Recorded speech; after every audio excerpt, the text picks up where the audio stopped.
that a little clearer. There we go. What's good? I am devastated. I am absolutely devastated. I was just at a show. I sold a bunch of stuff, and literally days after the sold, not even a day after this show, like literally during the show, by the next day, like my second day and the day after, everything that I sold higher. I need to tell my Discord that the stream is on. Hold on, I'll be back. But I'm fucking, god damn it, I'm just. We're in a crazy market where you can literally sell stuff so fucking high. You can sell cards so high, literally get double your value within a month or 2 months, and it's still not high enough. Like, I just, god damn it. I don't know why I didn't counter the vendors that I was selling to. I don't know why, like, I was really being too friendly. And lesson learned. Lesson learned, it's just fucking business. Most of these guys, none of them care about you. Now, there were some vendors that genuinely want to help me out and that I've kept in touch with. And honestly, I guess I'm more upset that, like, my nicest card I sold to someone that I'm probably never gonna keep in touch with that just sees dollar signs.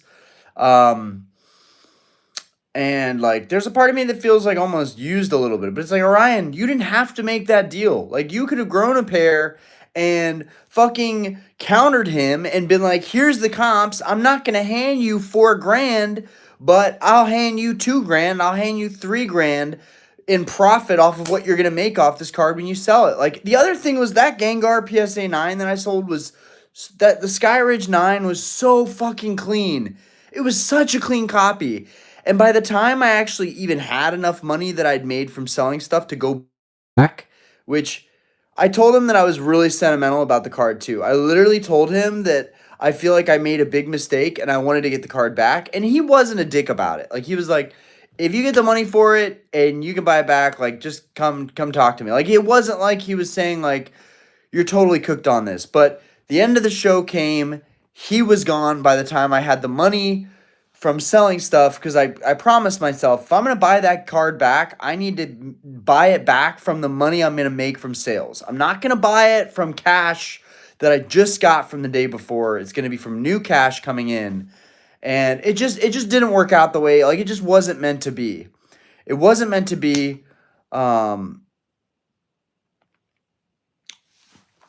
It wasn't meant to be. Like, and the thing is, like, I'm not like the most sad in the world. Like, fucking, it sucks, but at least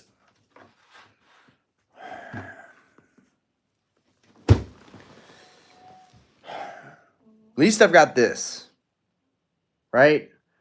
I got my lovebirds, but God, dude, Orion, you rolled a vintage grail into a ridiculously high pop modern card, which I love. I love this card, guys. I love it. But I would have had more opportunities to get this card. I'm not going to have opportunities. And to be fair, by the end of the show, the only grail that was there was this card. This was the only card left. That guy just lucked out. But I'm so fucked up tonight, guys. I'm like beyond fucked up tonight because I'm coping really hard. And somebody said something really good. Like before I even take a look at the chat, I have to finish this vent. Someone said something really good, dude. For 85%, no cap gains, not like selling a stock. It's like, yes, like when you compare it to eBay, it's like it's not that big of a deal, Ryan. Like, yeah, you left some money on the table, but if you guys know I would have sold these cards on eBay, they could have been lost by USPS. And even if they were lost and I were to receive compensation by USPS, I would have had to have insurance. And the insurance on a $10,000 Pokemon card probably would have been something like $200 or $300, $400, $500, right? At that point, you add the 500 into that value, you take off fees from eBay, right? The only way I would have fully won here is if I sold that card full price to somebody at the show, and nobody at that show was buying was buying Grail cards at full price. No one. I'm sorry. There were a lot of average, regular people there. There weren't Grail collectors looking to pay whatever, right? I had one other person that offered me, was like, damn, you shouldn't have sold that Gengar 9. I would have given you 11K. But it's like, people say that shit all the time. It doesn't matter if someone says they would have given you this much money. It only matters who actually like put the money on the table. And with what I knew at the time, the highest offer from 4 vendors was 10K at the time. So Pancham Express matched that and added to it to 10.5. So like he gave the best offer, and that was 80% of the comp, the most recent comp. That wasn't 80% of what he wanted to pay. That was 80% of 13,700, 13,800. So it's like he was fair in that respect, but like I just feel like crying like a little bitch tonight. I'm just like, God damn it, I can't cope. But say something in the chat that makes me feel better. Please tell me how to cope. Tell me that I'm going to roll the fat stack of cash that I have right now into something good at the next show. Guys, we applied to a show. I'm hoping, I don't see why I wouldn't get it, but it's a $200 table. It's here in Charlotte. It's on April 18th. So April 18th and 19th. So guys, I'm going to have vending footage if this works out. Anyways, I'm excited for the vending. I have cash now that I wouldn't have had if I didn't do these deals. So the only reason this pans out, the only way this pans out well is, and like, it's like, Ryan, stop bitching. You have a 10. But you guys, like, that 9 was a 10 to me. It wasn't, it was a classic Orion situation where I bought the card, kept it because the card was so good. And like,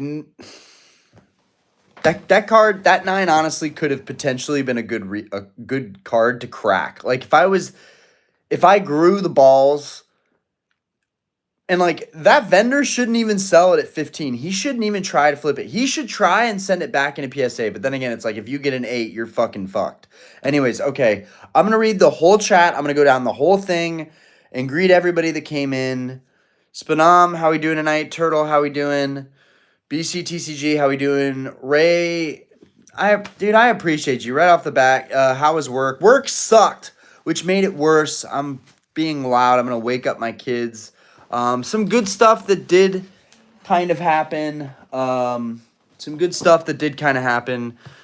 reminds me the good stuff in this hobby. My buddy that sold me my first dead Blaine's Arcanine and PSA 9 and the Moltres PSA 9, which I'm honestly kind of unhappy with. I was trying to get rid of the Moltres at the show, but I couldn't sell it because the last sale was 1,100 and then the next comp was like 760. So it was just fucking cooked because I was in that card 800.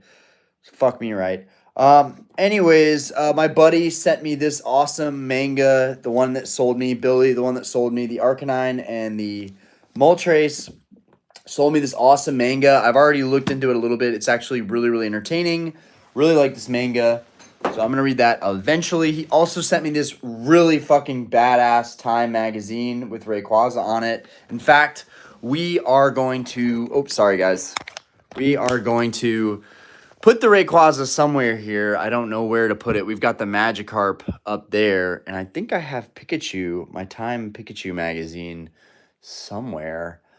Actually don't see the Pikachu. The Pikachu Time magazine, as you can see him hiding behind Tyranitar. He's back there. But okay, there's the Pikachu Time magazine. Dude, I have literally no space to put this magazine anywhere. And it's Rayquaza. It looks so good. Fuck. Where do I put this shit, bro? It would fit behind the Game Boy games. I'm gonna do it, guys. I'm gonna do it. Ugh, I hate this. There's like no space anywhere. I got the Totodile. I could just, sorry, Totodile. This Time magazine is gonna take precedence over the PSA mag.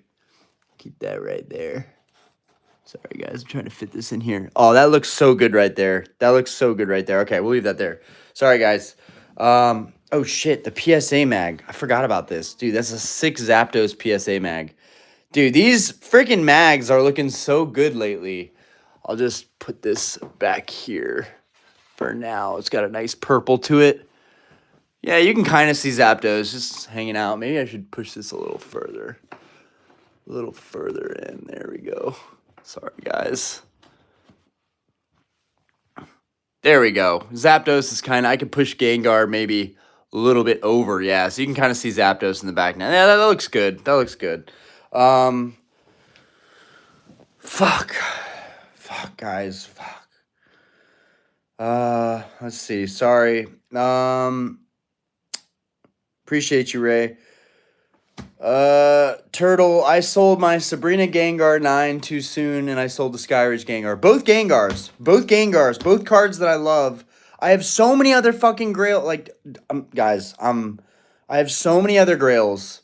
And, like, to everyone who's like, this is a peak market. You got to sell something. Like, fuck those people. Fuck those people. We don't know what's going to happen with this market. We don't know what's going to happen. So the whole thing of, like, got to make some kind of move, like, I don't know if we should feel that pressure because there's a lot of growth left in Pokemon and a lot of this vintage stuff is just fucking gone. It's gone. It's never going to come back down probably.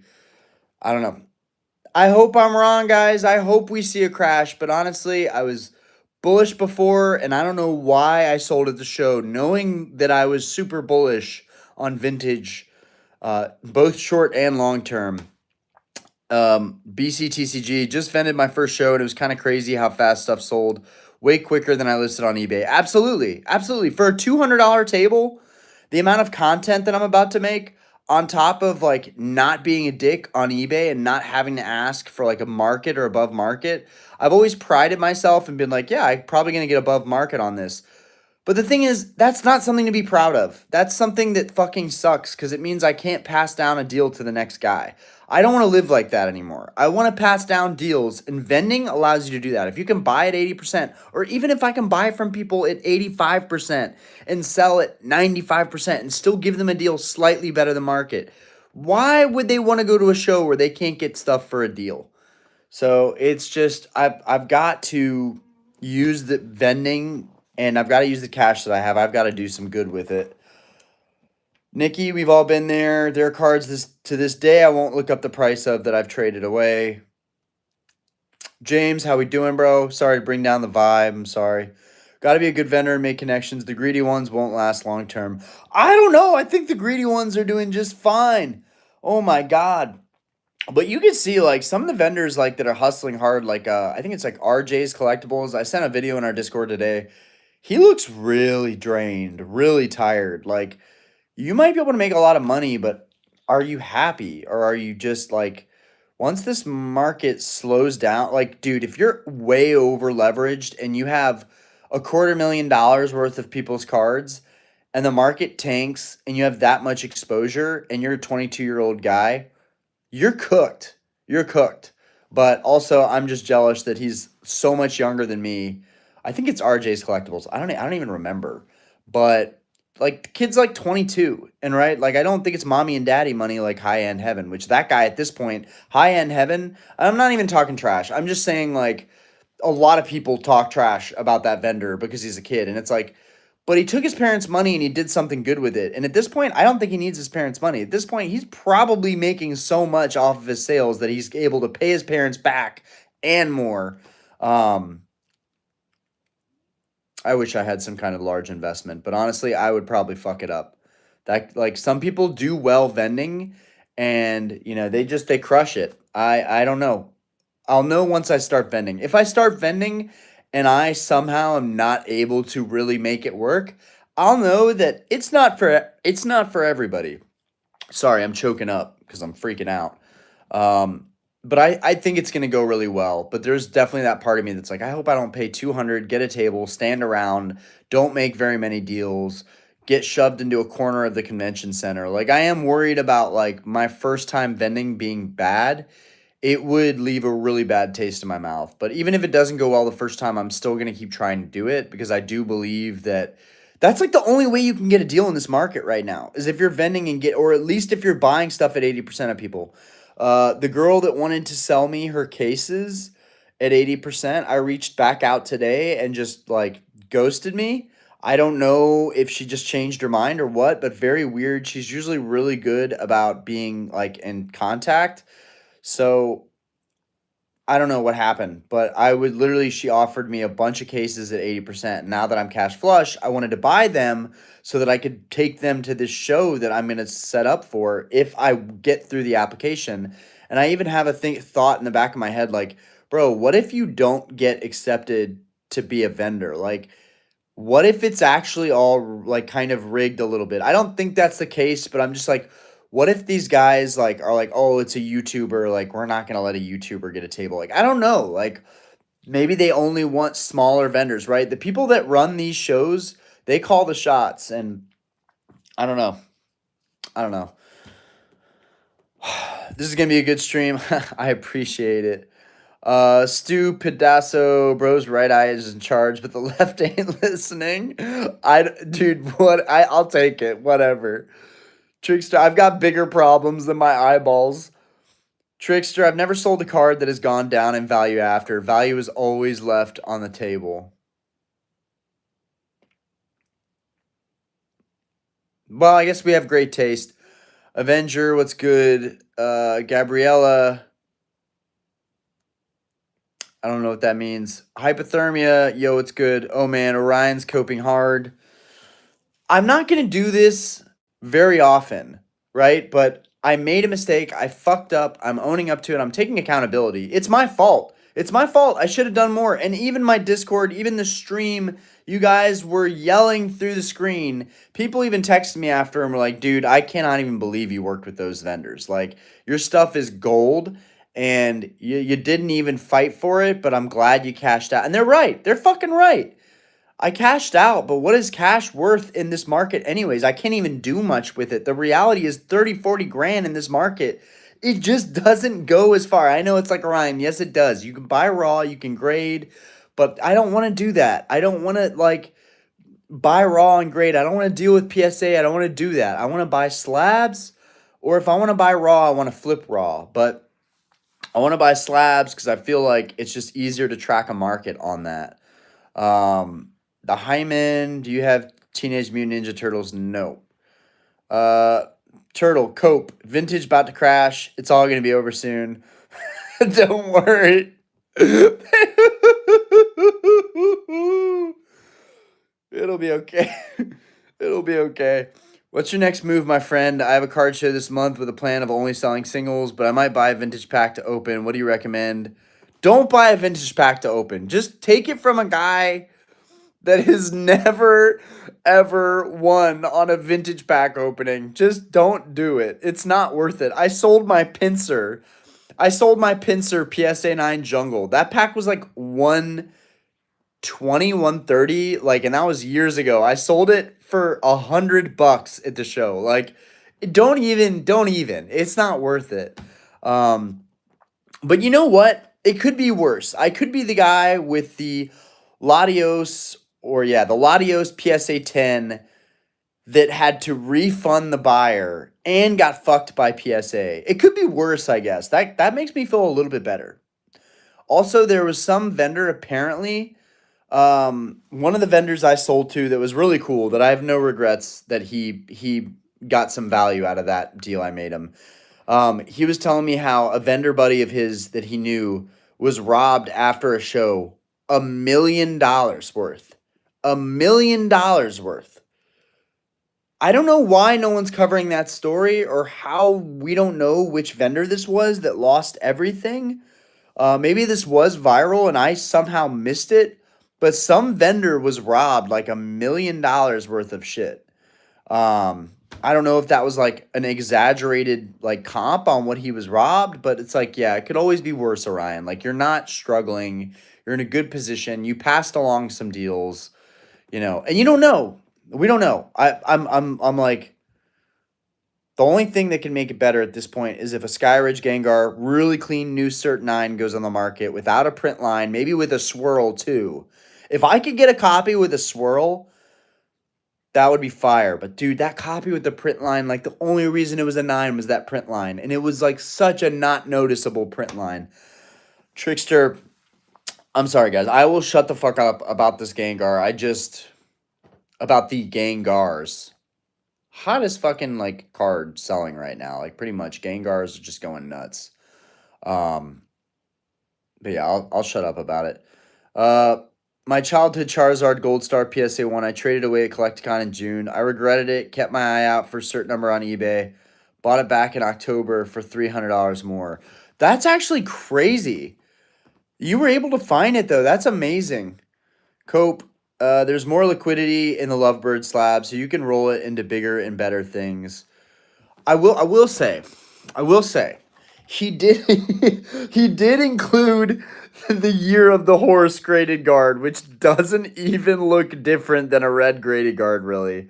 It does pop. I do like it, but I'm like, dude, they should have done more glitter in this graded guard. But dude, I love this card. I will say I value this card actually way higher than the Skyridge Gengar in a 9.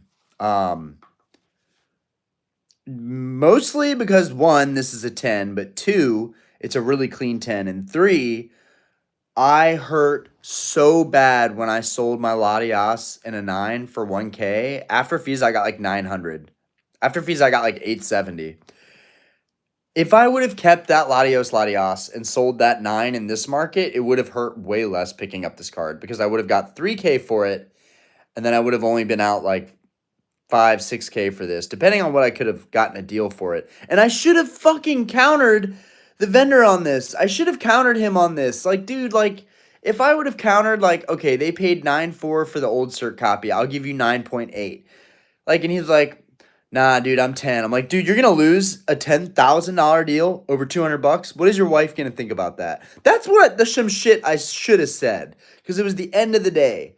But he waited on me, and he was the last vendor there, and I was really making him wait to make this deal. So hopefully hopefully, dude, these vendors remember me and I get some good karma. Hopefully. Fuck.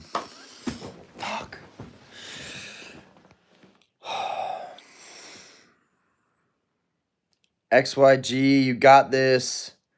Pokey Plug. We hell yeah. We gonna go crazy at TCG Showdown, bro. So Pokey Plug Productions is one of the guys that I met at the show. Really cool guy.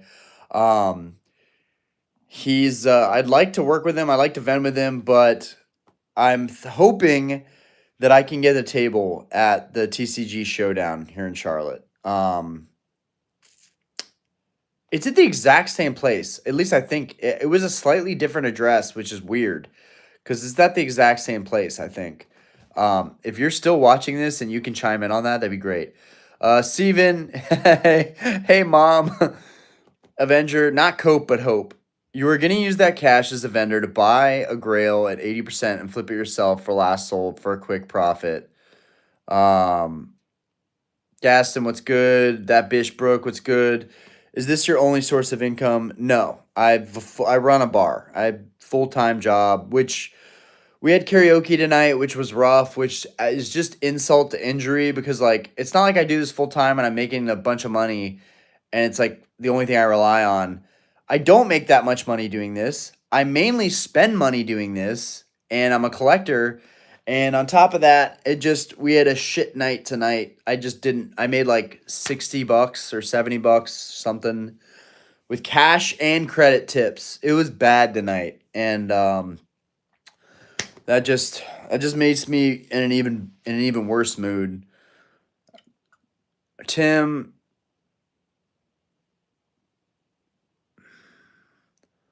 Cope, you can't predict the top. All you can do is manage the risk.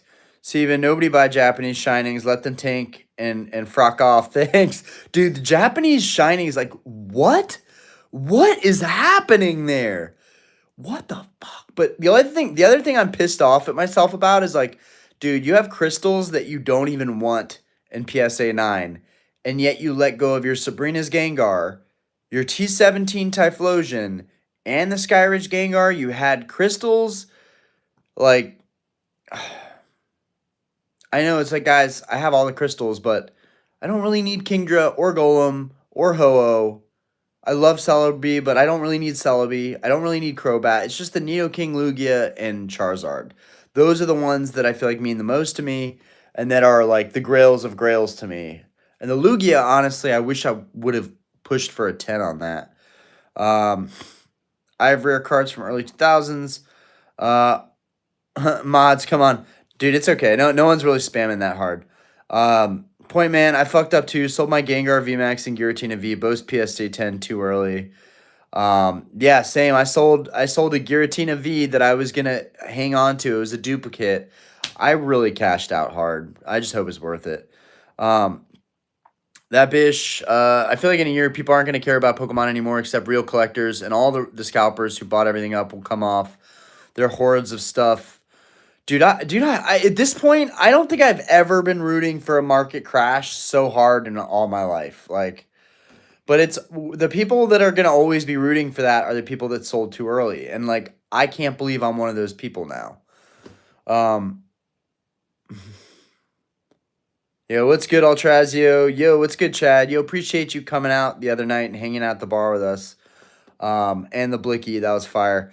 Only thing I might can offer to cope is welcome to the club, friend. Everyone in this chat has made a stupid decision selling something we deep down knew we wouldn't want to let go of.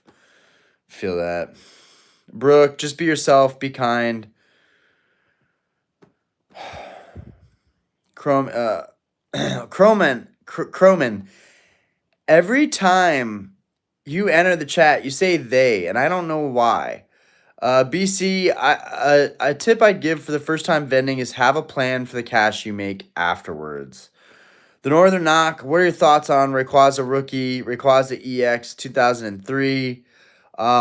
It's fire. It's fire. Look at comps, try and get a good deal. I would not be paying full market in this market for anything. And honestly, I would wait for fixed listings because the auctions just seem like they're all going higher than what they should be. Um, do you know how many YouTubers have vending tables? Dude, honestly, a lot of the people vending don't do YouTube at all. A lot of them are vending, they're just making content and it's like Instagram videos. So now the vendors are really jumping into the content game. I think a lot of vendors don't want to make content because I think they know that like if they record everything, people are going to see that like they're giving people 80% off comps and that's in some cases I don't know. It just the idea that a vendor should have that much power behind the table. I mean, it's kind of crazy. And it's I don't want to be a hypocrite because I may be abusing that here shortly, but I want to hope to God I can make enough money doing it that I don't have to be a firm asshole. I really hope I can be like, yeah, I can negotiate on that, right? Because I feel like a lot of times vendors are really, really firm on stuff, and there's just no need to be that hostile, right? Also, the same thing with buyers. Buyers don't need to be hostile assholes either, right? I got kind of mad at a couple vendors at that show, and like, I didn't express it, I didn't say it, but when I walked away, I was kind of muttering under my breath, like, fucking motherfucker. Like, and so I hope to be a vendor that doesn't make people do that. But we'll see. Like it's competitive. It's competitive out here. I'm honestly surprised with how dope that Gengar was. I'm surprised they weren't offering me 85, 90%. Honestly, that's what I would offer if something like that came to me. I would be like, dude, I need it. I need that now.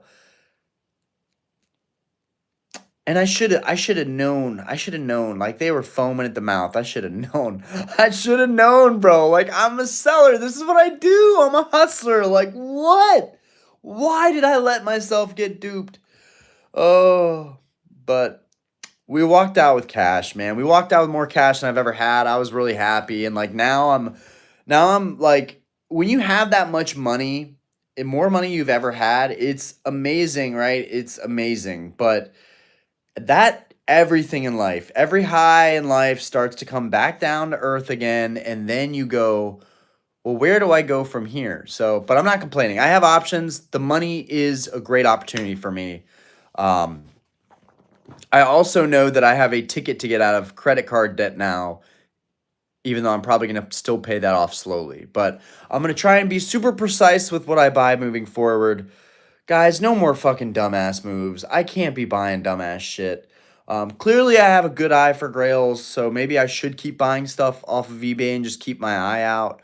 But a part of me is just like, no, dude, no. Just let something come to you at the show. Just trust the universe, leave it in God's hands. Just let something at the show come to you that you can get at a percentage off. Even if it's 90% of market, that is still better without waiting for it to ship here, without waiting to deal with the eBay, with the PSA vault, which some of you have had issues with the PSA vault. So, like, really, the shows are about to be king. And I think if I invest in going to the shows and I tell people, fuck eBay, go to the shows, buy stuff at shows, maybe I can promote that more and it'll benefit that ecosystem more.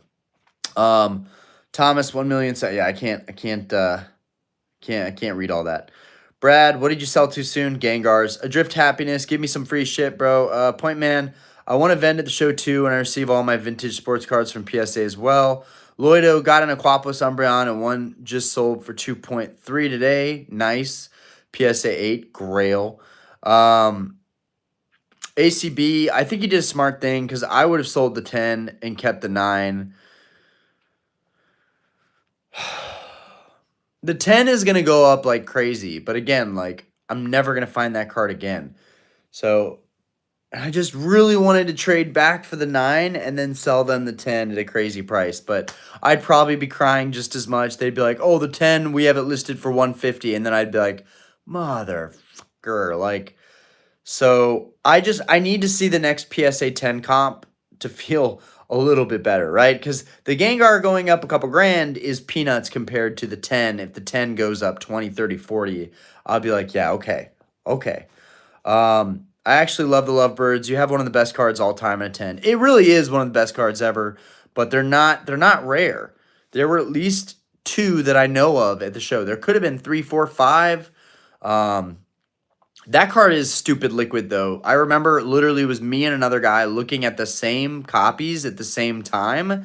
And I was like, dude, if you want to make a deal on this, go for it. I'll let you get first dibs. Like, that was a great move on me because if not for that, I don't even know if I would have got the Lovebirds for what I got because I stepped off on that deal entirely for the older cert one. That guy got it for 9.4, and then I leveraged that deal with the other vendor. Most vendors only see you as a one-time buyer or seller unless you have a relationship with them. It's very hard these days to get a deal buying or selling with a new vendor. Used to be different. Music Man, do you use bots or get MSRP by buying pallets? Dude, I don't get deals on anything. Anything I got on MSRP was years ago, right? We're that time is dead. It's gone. And no, I don't have bots. Apparently the bots are getting all of the tables at the vending shows too, which is another fucking issue. The whole system is rigged, right? The whole system is rigged. But I mean, like, smaller shows, not so much. But the bigger shows, Collecticon, apparently getting a table at Collecticon is fucking work. It's fucking crazy work. Aflin. I also hate Collecticon location in Charlotte because it's uptown and I just despise the parking situation uptown. I actually like the local show I was at because it's just a big asphalt parking lot. I actually really like that setup a lot more than like parking decks uptown and freaking. I just don't like it. Parking decks, I think just in general make me nervous. They always have. I don't know why. Anybody else feel that way about parking decks, or is that just me? Like, I always feel like someone's gonna fly around the corner and just like rail right into me, right? I don't like parking decks. What do you think about sealed? I have a lot of Sword and Shield boxes I want to cash out. If you don't need the money, I would hold on to them. I'm not as big a fan of sealed product. I'm trying to let go of stuff, but I also have more than the average collector does, so I need to let go of stuff. Like, my closet is still stacked. It's still stacked. I let go of 8 cases. 8 cases, and I'm still stacked. So, And that's the good thing about sealed is it's so hard to kind of carry around and unload. Even if I was vending, I would not want to take all those cases with me. I would want to take like the same thing, 4 cases basically. Um, but it's just such a pain in the ass. Sealed such a dude, and a lot of vendors were like, "I'm good on the sealed." They didn't even care what I was willing to sell it to them for. Affin, what do you think? BT, there are a lot of people in Pokemon boycotting PSA. Piffy, grown adults ruin Pokemon for sad. Can't even have a cool card with spending top dollar. It's true. Cody, what is your favorite Pokemon? Probably Rayquaza, Gengar, and Charizard. Tim, been like that for years. The cards kids pull are $100, $1,000. Base card was $36. Dude, Tim brings up a great point. We're dealing with another monster now. Phantasmal Flames Zard for $3,000 almost. $3,000, and the gem rate isn't even tough. And what I don't get is why it's a tough card to pull. It seems like it's still a tough card for people to pull, but there's so many. The gem rate's high. The price it does not make sense. I really hope that card drops.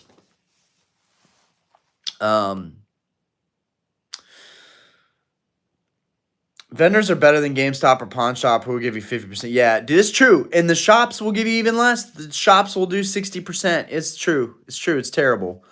I made a Facebook post today about I'm buying Pokemon stuff.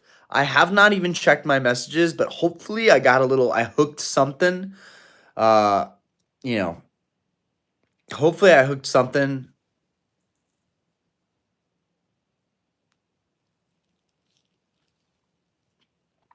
Oh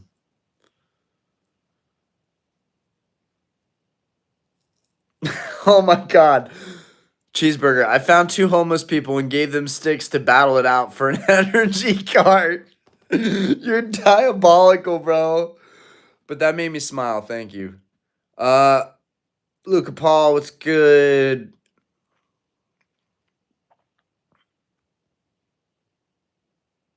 Jeans, that hurts my feelings. That hurts my feelings. I just want you to know that. Kevin, you have a following now. You don't need eBay to sell your sealed. Make your own website like Nomics. Maybe even do a few rip and ships. Oh, man. Honestly, even having your own website doesn't fully protect you, right? At least eBay somewhat? Well, yeah.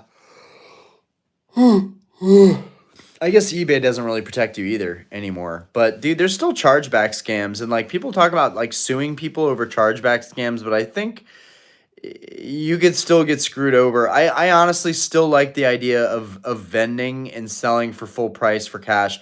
The other thing is, even if you have a website, you still have to report that income. That still gets taxed. You still got to report that. I think vending is still the ultimate win. You buy the stuff, you sit on it for years, you unload it for cash, and you even hook people up and you give them a little better than market. Selling like selling and selling for full market is not necessarily my goal. My goal would still be if I had enough volume, right? And could use my following, right? Which I don't have a following, right? I really don't. That's like Nomics is like, come on. He's way bigger, right? Like he's doing this full time. You got to be pretty big to be doing this full time. Grant, what up? But I get what you're saying, right? Like, dude, just make a website, Orion. It's not that big of a deal. Just make the damn website, and then you can sell your product how you want to sell it.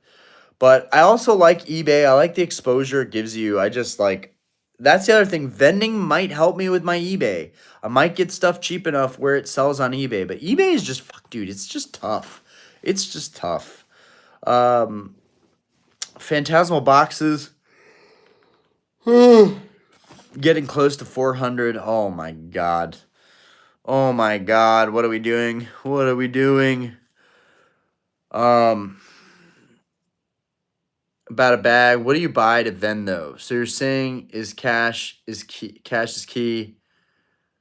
Why do you see eBay as tough? Because of the fees, bro. Like almost 14%. It's like, it's so tough. It's so tough. And then it's the effort, the going back and forth, the shipping. You got to get insurance on stuff that's high value. And then, of course, everything is taxed. You're taxed on your gains. Um, and then there's, yeah. Yeah. I really wish eBay would incentivize smaller sellers and actually give us a break. Like, I feel like at 500 sales, you should get a little teensy break. At 1,000 sales, a little teensy break. At maybe 5,000 sales, right? Like have like very small rate drop offs. Like they just give us something to strive for. Um, I think it should be like a certain number of sales, or it should be a certain amount of money in sales, right? No, maybe it should be a certain number of sales because then you have to put in that effort over each sale.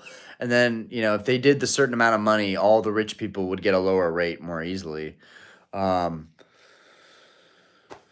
I just wish they would incentivize eBay just a little bit. I wish they would give us a little bit of a discount on the fee. Like, just like throw me a fucking bone here. Like, right? Take it from 13.25 to 13.15 or 13 flat, right? Just give me a bone, not even a whole percentage point, but just after like a 500 or 1,000 sales, right? Because those first couple hundred sales, like it takes a while to get up to that point, and it's weird. Now that I've got to 1,800 sales, it feels like I'm just a sitting duck right now. Um, anyways,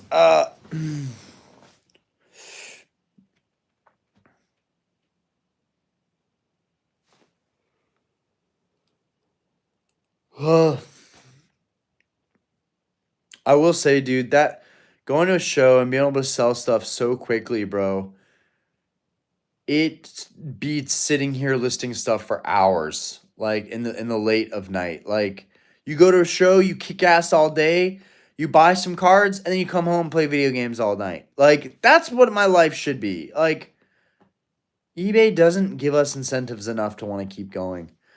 Um, what's good, brother Ryan? Yo, what's good, Dan? How we doing, OG? Daniel and Drassi in the building, bro. That is one of my OG subscribers. That is like literally like when I had 100 subs, he was like a sub. Like that guy right there is like one of the OGs right there. Like no one would comment on any of my videos, and every day it would be like another banger Orion video. So appreciate you, dude, for being an OG forever and having my back when literally no one else did. Really appreciate that. Um, Red Cheeks Pikachu just went up 26% in a week. I got that. I got that, bro.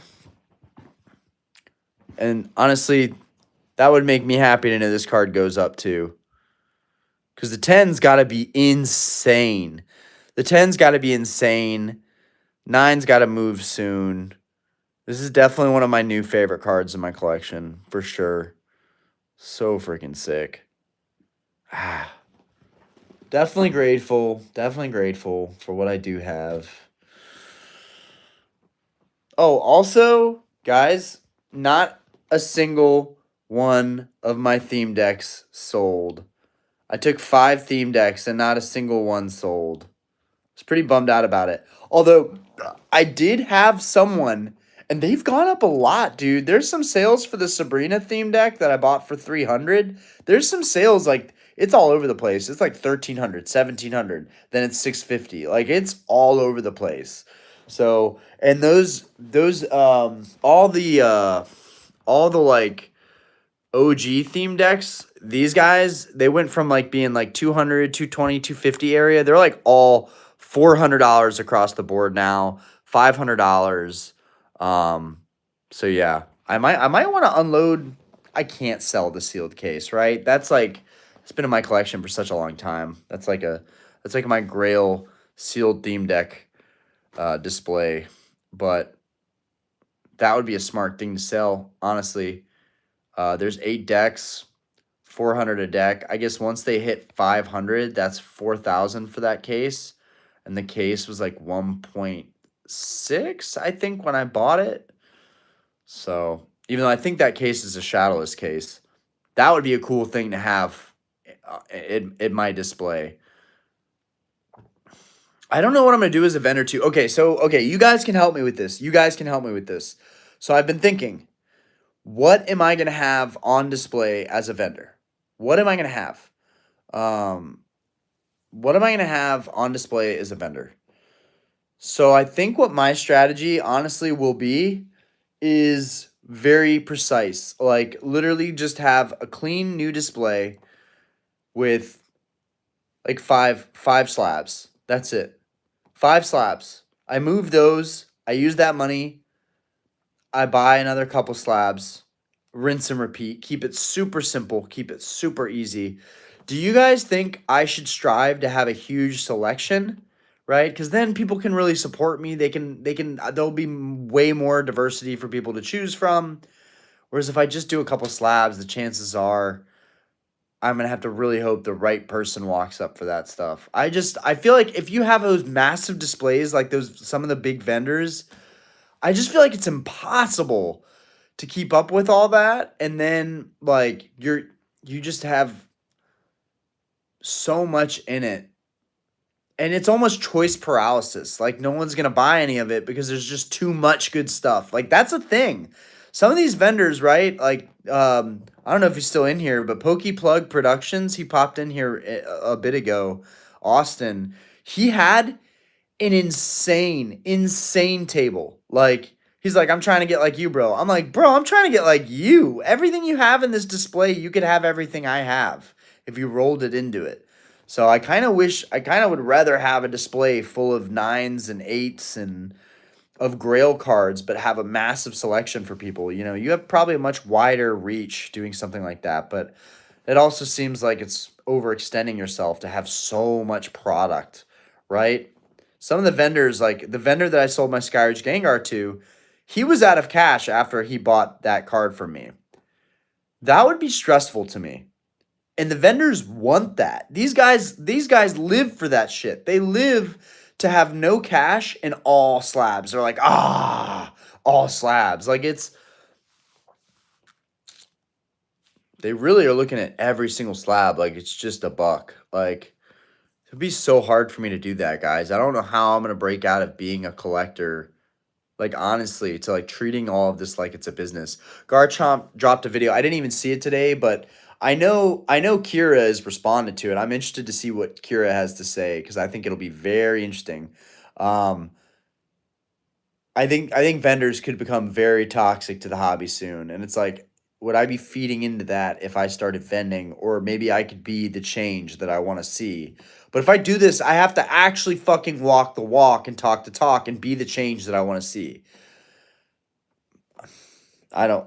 Yeah. But anyways, he was like, whether you realize it or not or agree with it, like every card in your collection is a business. That's a very very hot take to have, and a lot of people are not going to agree with that. I'm very interested, like what you guys think about that. Um, Cody Pearson, I love Venusaur, big same. Um,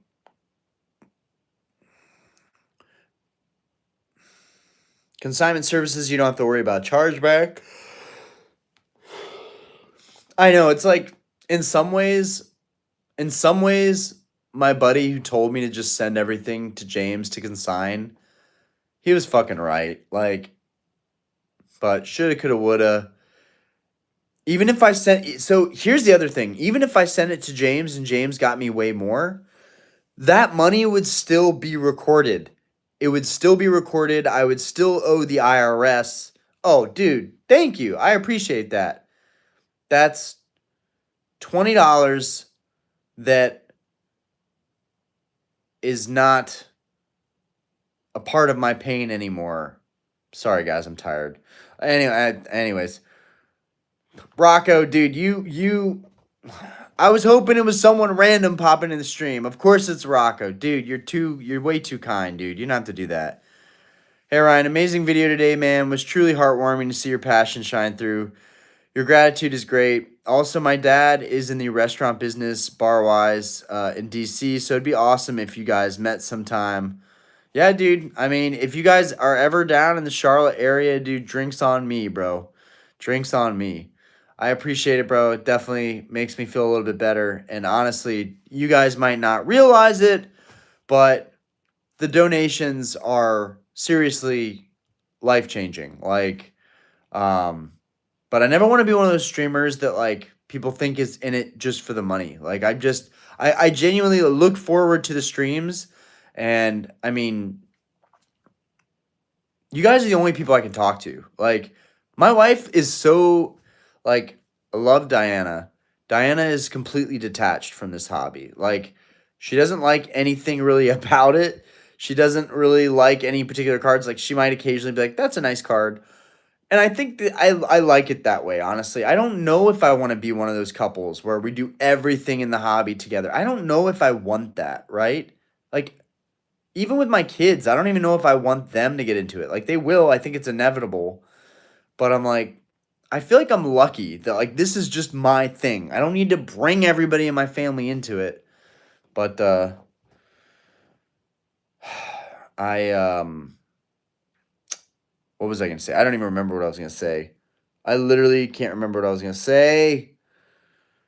I don't remember what I was talking about, but I'm very grateful. I'm very grateful. I'm very lucky. Um, yeah, I hope I get this vending table. I hope it's worth it.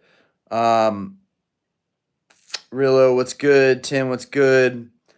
Um, yo, bada bag. Yeah, everything is moving. What's your favorite set of all time? Probably I'm gonna say Hold on Phantoms. Probably. Actually, Gym Challenge. It's tough. It's really tough. The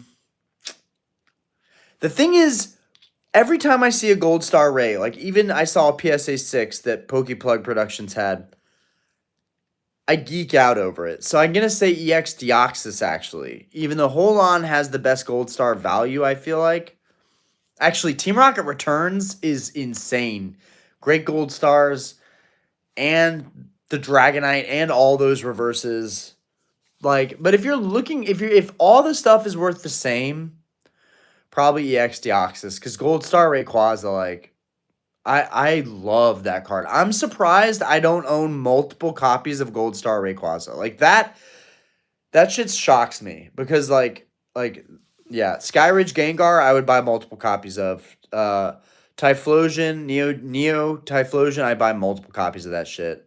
The legendary dogs I really want in first ed. But yeah, Gold Star Rayquaza takes the cake, so EX Deoxys. Okay, I'll stop talking about that. Dan, did you know the Boyz is skateboarding YouTube channel with Ricky and Uzi and a lot of guys from Braille Skateboard Company after it shut down? Oh, that's actually wild. That's wild. Well, maybe the Boyz will pop on here. I have my 2007 Mew Hollow card for 2K, but no bid. Rest is selling for like 5K. Nice. BT, would you ever want to be a full-time vendor, Orion? Diana's actually supportive of that, and she's like, I would probably end up regretting it. Like that's the thing. Like I know Diana, and I know our situation, and I know that we really value our family time, and just going to shows across the country just would be really hard on our family and our kids. And other vendors might be willing to do that, and then they feel like this is life changing. Like we have to do this so that our kids can have a better life. But I'm not so willing to do that. I have enough. I make enough of a living. We have the bar. Also, the bar is a huge responsibility, and it's my other child. Like I can't leave it. And right now, like to make matters worse, and also what's stressing me out, guys, is and this is not good. And this is why I have to crank up the heat with Pokemon. The bar has been struggling. The bar has been struggling. I don't want to mention this. It's really vulnerable because it's always been the thing that was kind of pretty consistent, even though the bar business is sporadic. But the bar business is struggling, and I don't know what to do. I'm not the best with social media. I we've been coasting and things have been pretty good. But right now, the bar 2 weeks in a row have been pretty much like break even for us. And it's never like that. And like my tips are still good, pretty decent. Still picks up the slack, but like we can't go on like this for another couple of weeks, months. It will get to a very hard decision where we'll have to talk about like potentially selling it off to someone. Like if like and that's all it takes. It just takes a couple of hard weeks. Seriously, guys, it just takes a couple of hard weeks. We've been grinding away at this business, like not just me and my parents. It's not just me. You guys need to understand it's not just me. If I haven't been vocal enough about that, it's so my parents own the property. I run the business. But like it's draining for all of us. It's stressful for all of us. And I'm the only one that sees the most money because I get tips and I bartend. But if I'm not making much and the bar is not making much and Pokemon's going crazy and these shows have all this opportunity in selling, I've always talked about I'll never be a full-time vendor, but that with all the shows popping up, that's becoming more and more of a possibility. And then it's like, what happens if I vend and the market kind of tanks?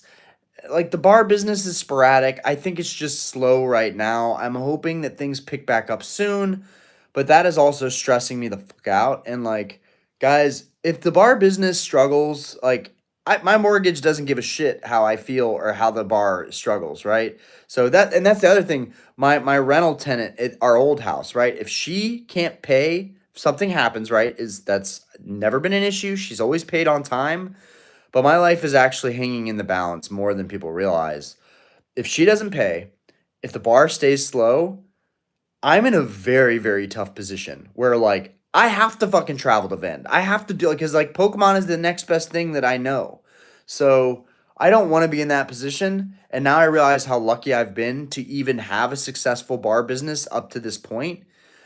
And I'm sure it'll be fine. I'm just 2 weeks is really stressful. So this cash out at this last convention, like it was really big for me. It was really important for me.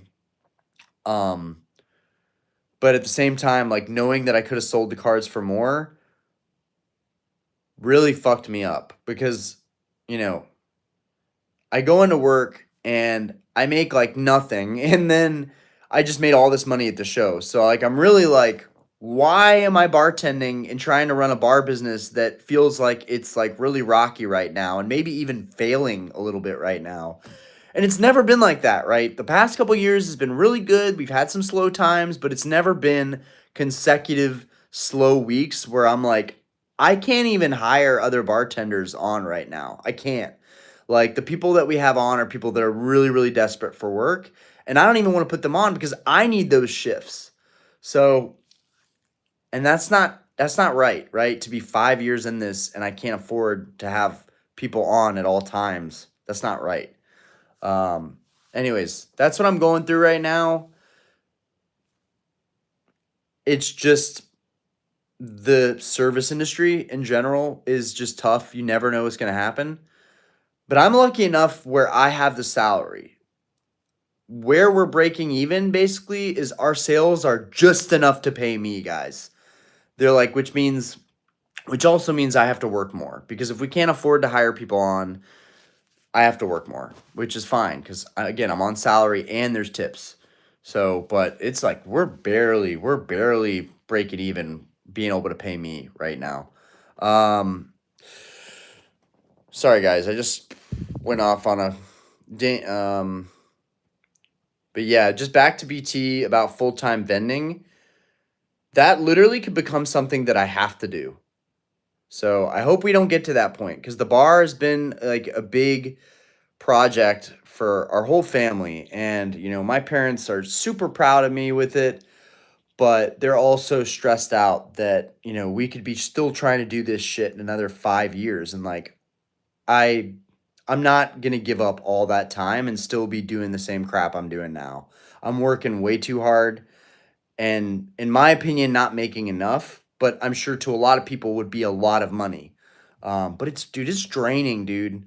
Tonight I had some people come in that like kind of pissed me off and like kind of just blew it off and put on a face, but like, and I have to when times are slow, right? If we were crushing it, I would. If people are giving me attitude, I'd be like, get out of here. I don't need that. I don't need to deal with that. Go home, right? Don't come back here until you can treat me with a better attitude. But people drink and then they get a little rude, they get upset, they see their tabs, right? And then I have to deal with it. So that's another thing. It's like taking a toll on me dealing with people that are drunk and dealing with people that are struggling and dealing with people that have dependency issues and like that, dude, that's not good to be in that headspace around those people that have that energy when I'm trying to better my life and like do something big with my life. Like it's hard to be around people like that. Um, Trickster sold my Jetstream theme deck for 800 yesterday. Damn, nice Trickster, dude. That's dope.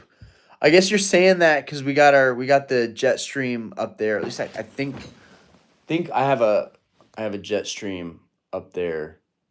Where is it? Did I take it off of the? That's weird. I think I took the Jetstream off the table. What did I do with that? You know, it's so weird, guys. It's so weird. I literally just had the Jetstream theme deck. What happened to that? Did I put that like in the closet? I'm sorry, guys. I'm tripping right now. Bro, it's mad weird. What happened to the Jetstream theme? Oh, it's over there. I'm tripping, guys. I'm freaking tripping. It's right here. But there's also, oh, and then the Star Charge is like hidden. It's like, I don't know why, but I put it in a corner between the Skyridge box. Yeah, this Jetstream theme deck is cool. The reason I kept this one, and I have the sealed one behind the Latios Latios, but the reason I kept this Jetstream theme deck, I was like, dude, why are you keeping it? This is like mint condition. It's still in mint condition. There's no seal on it, but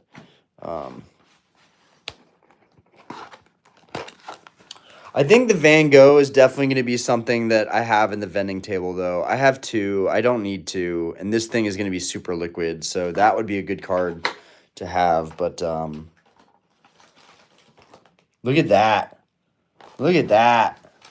Wow. Freaking, I'm pretty sure this one has a swirl, too.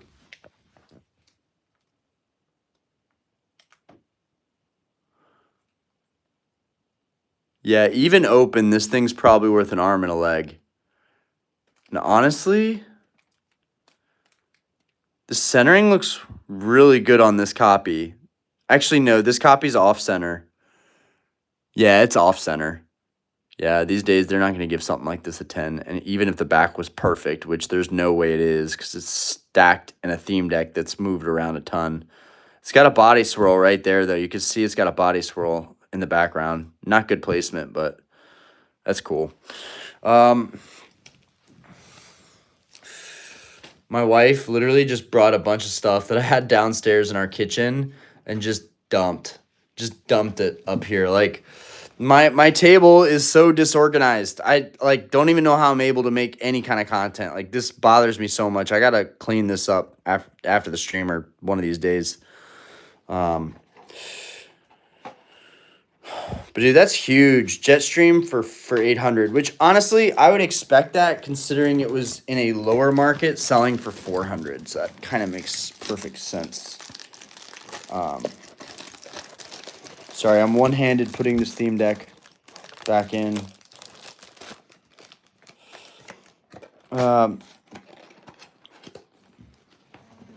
Wait, what did someone say? Wear really tight pants? What? Chip Wellington, wear really tight pants. That's great. That'll definitely help me. Caleb Burger, yeah, I'd say bigger selection, more exactly what you said. What's your favorite set of all time? I think we answered that. You sold your Skyridge Gengar. I sold my 9. But which was a duplicate card. I bought a 10. And the 10 was 25K, right? So the nines were like 6K, and they're so clean that I was like, fuck this. Why would I not buy a nine? If the 10 is 25 and I just paid that, then I should buy the nines like hotcakes because they're 6K. I think I bought my copy for 6.3. So, and I sold it for 10.5, even though really I'm pretty sure it was 10.6. I'm pretty sure he gave me $100 more, which doesn't make a difference because it was still way under what I should have got for it. Chad, tip for vending. First hour show, go to everyone else's table and buy them out. Then set up cards at your table. I wish I could. I wish I could. Jar Chomp's a real one. You're doing a hell of an amazing job, man. Building a channel, running a business, constantly learning. Give yourself some credit. Appreciate it. Z&G doesn't send out 1099s. None of the consignment services do. But still, that money gets deposited in your account. It's all traced. Everything is traced. If you don't think the government is tracing everything, you got another thing coming. I'm guarantee you. If you have a boatload of money deposited in your account, I would be shocked if that wasn't traced. Cash is the only way you're not getting traced. Market Scraper, yo, it's good. Market Scraper is also someone who's been on this channel since the very, very beginning. Very, very beginning. BT, diversity is good for vendors, vintage and modern, and even if you have some sealed, it's all good. High end and affordable, which I think is what I'm going to end up doing ultimately because I'm not biased. I don't want to be one of those guys that's just doing high end. I want to have something for everybody. I want everyone to be able to come to my table. I used to live in DC on Irvine Ave. I've heard DC is very expensive. Lloydo, I appreciate you liking my Dragonites in the Discord. Dude, Dragonite's fire. Dragonite's fire. What is your favorite? Yeah, we got asked that way too many times. I'm pretty sure I answered it. It's good to have your own interests for sure. They should support you, but they shouldn't force themselves to like something they aren't interested in. Dingus, big hug from Australia. I appreciate that. The thumbnail is pure cinema. You can thank one of our Discord members, Dr. Rocket, for that one. Homie's been making the best thumbnails. Rocco, is a vendor, it's good to have a variety for sure. It's also good to be a main source of certain cards for customers. Makes you stick out more, but your call. If your main goal as a vendor is to get brought the items you want to buy, selling is very easy, genuinely. You also get brought what you want, what you have on display. So focus around that, I guess. So if I want vintage grails, then I should only have that on display. Which I also want modern 10s. I believe in modern 10s. I would love to buy those up, especially 80%. Sounds like you really need to consider selling some assets. I do want to say, like, I joked with Diana, like, I'm selling all these cards that are probably appreciating assets. I should just sell my 3 sports cards. I should honestly sell them. I literally never drive them. I don't have time to drive them. It's not like I'm going to be driving like a maniac, really, like I used to, because I've got kids and I need to not die. And also, if something goes wrong on my BMWs or Mercedes, I'm cooked. I'm in no position for anything to go wrong on my cars. But I've always told myself, like, one day you'll be able to afford this stuff. Just keep it, maintain it, drive it, every now and again, just enjoy it. But I don't put a lot of miles on my cars, and it's not because I'm collecting them. I mean, I that's what I tell myself, but I just can't afford something to go wrong, so I don't drive them as much as I wish I could. That's why I drive my crappy old BMW. Ignorant people doing ignorant shit. That's me. 219, how we doing? Daniel, wish you could have made it down to Orlando for the MegaCon. So, speaking of Orlando, Diana found Orlando TCG Con, and she was like, they have tables, and I was just like, babe, like, I really want to keep it local because I don't want to factor in hotel rooms and gas and all that stuff. I don't want to do that. If I was 22 years old and had my whole life ahead of me and maybe a girlfriend, that would be great because when you're young, Girls need to know you're doing stuff, that you got a life, that you're busy. Being a vendor when you're young would be great. Being a vendor when you're dad, you've got kids, it's just not the best for the family. And even Saturday when I was there by myself, I was sad, bro. I was sad. Like I was drained and I was sad. Like I was in the zone, but I was sad that I was missing time with my kids, even a little bit of time, even a couple of hours. I never get that time back with them. And they were at a birthday party with one of our neighborhood friends that also has a daughter who's the same age. And they have a bearded dragon as well. So Aspen and Zoe's the little girl's name. They're best buddies and they both have their bearded dragons and theirs is orange. I would give anything for Zard, our bearded dragon, which thank God we they lost him and we found him, thank God. But I would give anything if our bearded dragon was orange because then it would really be living up to the Zard name. Our bearded dragon is more of like a darkish, like sandy, beige, like some black striations. It's not like that like really vibrant orange that I had hoped that he was gonna grow into. So I don't know. Maybe he'll be gone one day. We'll get another bearded dragon. It'll be like bright orange. But I love our bearded dragon. Our friends down the street, they have another bearded dragon. Of course, it's like this beautiful, vibrant orange that I wish ours was. Anyways, Pokemon won't stay this way. Scalpers are taking the real fans out. Dude, I would think Pokemon can't stay this way, but it just keeps moving up. And honestly, vendors with all this product, they stand to lose more than anybody if the market drops. Not collectors. Collectors don't care. We've been collecting, right? We don't care what happens to the value. I mean, it is what it is. I hope your business is better soon. Imagine being dependent on Pokemon. Pokemon Anonymous. Hi, my name is Dan, and I have a Pokemon problem. Grovyle is better than Sceptile. Nobody asked. It's just facts. I do like Grovyle. Grovyle is actually sick. BT, Orion, how about a brick and mortar collectible shop? Something to consider in the long term. Dude, and honestly, like a brick and mortar collectibles shop, I feel like does better than my bar business, especially right now. No, no, no, no, no. Especially right now, like guaranteed, the card shops are making more money than my bar business does.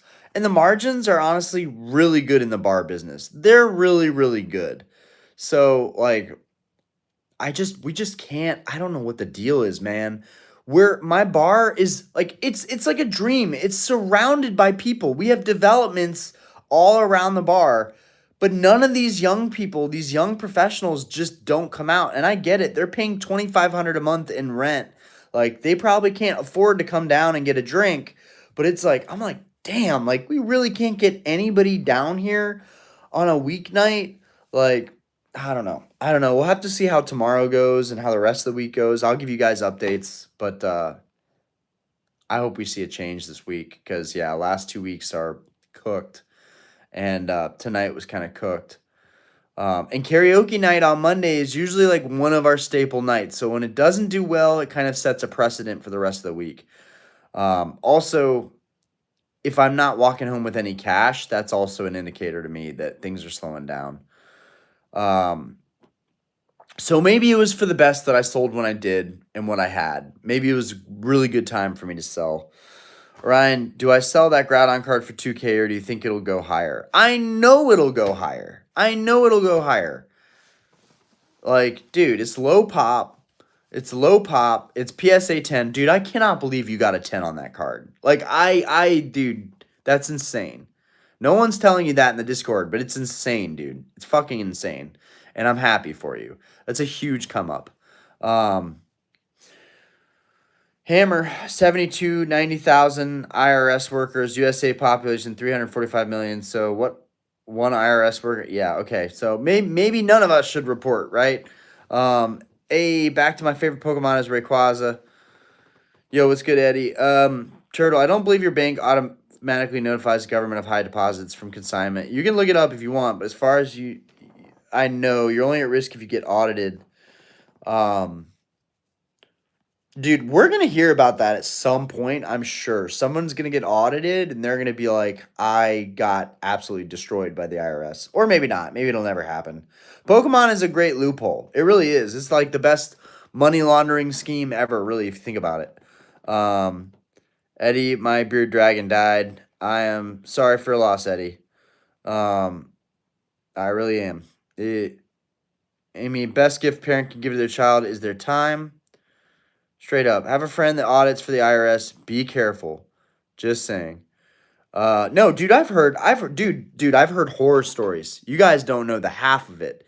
My parents had these friends that were really, really wealthy, had a mansion in Philly, and I mean bowling alley in the basement, like trick doors, like craziest shit I've ever seen. I still to this day have never been in a mansion that was bigger, that was crazier. They had a game room. We would play Call of Duty when Call of Duty 2 or Call of Duty 3 came out, like the OG World War II Call of Duties, and Halo 3. Those games were out, and they had this massive, like, movie theater esque room, and it had a massive projector screen. And dude, we were playing the most classic games on that screen.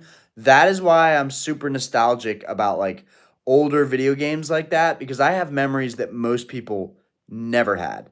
Like I played those games on screens bigger than like anybody's ever played them on. And today you could recreate that with a projector pretty easily. But back then it was insane. And long story short, guys, our rich ass friends that were in Philly lost everything.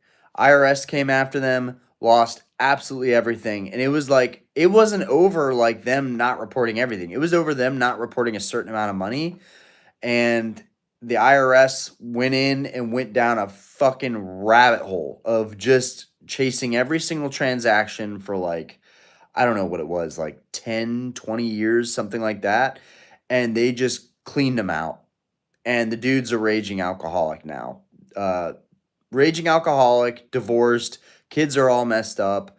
Um, it destroyed them. So yeah, I know that I always report everything every year, and I always report usually more than what I actually make just to be very proactive about it. My dad's kind of taught me that from this whole situation, and yeah, being able to walk home with all that cash from the convention, yeah, maybe a percentage off is the way to go if you want to avoid something like that ever happening to you. They're looking for trails of money. If they want to find it, they can go for it. But also, it's a different time. There's way more people in the population. It might be way harder. IRS might be a joke at this point. Very possible the IRS could be a total joke at this point. I don't know. I don't know. This is like stuff I knew, when I was younger. Um, Forget booking a hotel. Crash at my house. I got 4 beds, 2,000 square feet house with plenty of room. You're real people, so it's all good. Dude, are you in Orlando? Are you in Orlando, Dan? Because, dude, if I had somewhere to stay in Orlando, I would come down to Orlando. I would come down to Orlando potentially to do these shows. I'm not paying for a hotel. I'm not doing that. It's already a long drive. I'm not doing that. And I'm not flying because I hate flying. Um, just get 2 bearded dragons. They can play. Apparently, bearded dragons don't fuck with each other. Sato, what's good? How we doing? Hey, you, what's good? Do you personally drink that much? I like don't drink at all, honestly. Um, which is also why it's hard to be around people that drink so constantly, like our regulars. Like, I'm like, dude, how are you even doing this? Day after day after day after day. And I love a lot of the people that come into the bar, dude. A lot of them. Like I feel like I said today in my video, I feel lucky that I have my bar job, and I'm optimistic most of the time. But tonight I just had some people rub me wrong, and it was low sales. So I'm just and the past 2 weeks have been a little rough. But I'm trying to be optimistic. Like it lets me meet people and network, and I never know what that might turn into. So I'm should just stay optimistic. But no, I don't drink that much. Leo, we're so privileged to be talking about Pokemon while the world is on fire. And that is true as well. We're lucky to be in our own little bubble while the world is literally burning around us.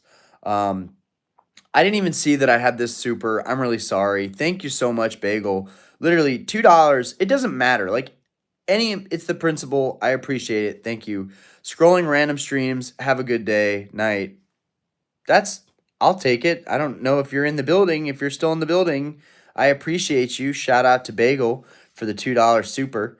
Um, hey, that's like almost a gallon of gas these days. Every little bit counts. Um, I ain't too big for it. Um,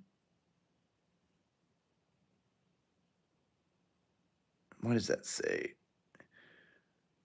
You have such beautiful eyes. Thank you. I appreciate that. Um, gas me up. Now's the time to gas me up. As an elementary school teacher, students always tell me how much their parents mean to them. They look up to you like you wouldn't believe. Yeah, I know that's got to be right. I know that's got to be right. Eddie, I have the same Rayquaza plush, but it's in Japanese.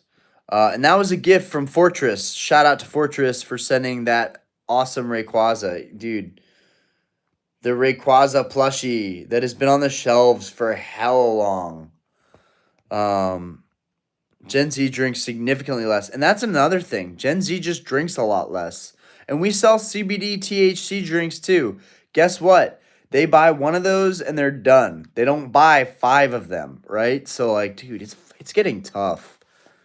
But hopefully we're okay. Also, usually in a recession or depression, people drink. So bars are usually pretty safe despite economic turmoil. So I don't know. But whenever the business gets rocky, I just feel all type of ways.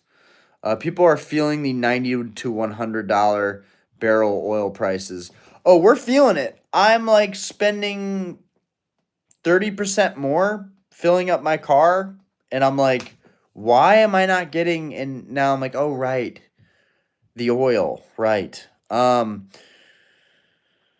to get a Prius. Shiny Rayquaza or regular Rayquaza, chat. Ooh, I'm gonna go with the regular Rayquaza. Honestly, the green, bro.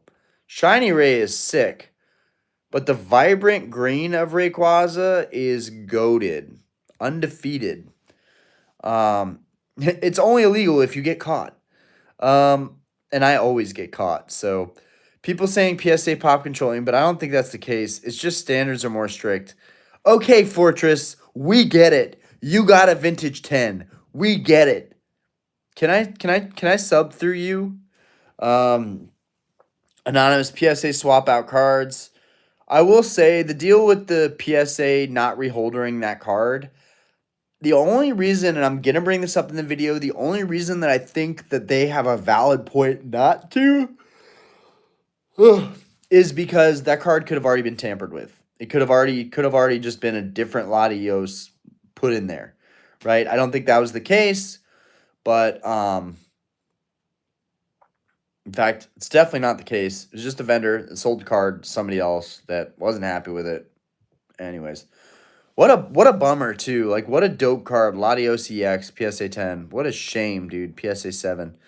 Hypothermia Ryan, when are we seeing you buy a black label? Dude, okay. This is a card. Someone find me if there is a black label of this Piplup. I would buy a black label of this Piplup if it was $2,000 or less. This Piplup is insane.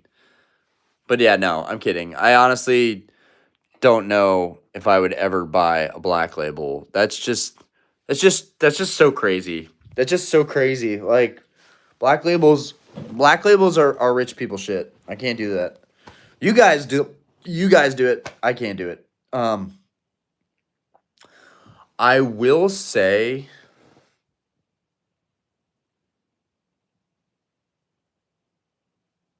nah, this wouldn't black label. I was gonna have you guys look at this Latios, but this was just like it's just almost perfect centering. But yeah, the centering is not absolutely perfect. You can see it's a little bit chunkier on one side, But the back of this card is damn clean. Hold on. Let me...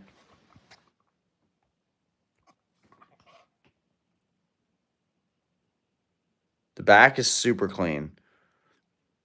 Hold on. Get that.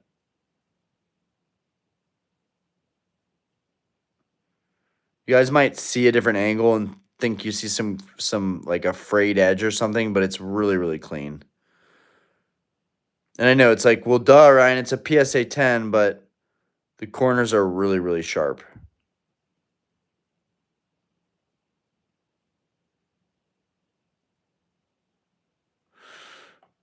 Black label? Probably not, but...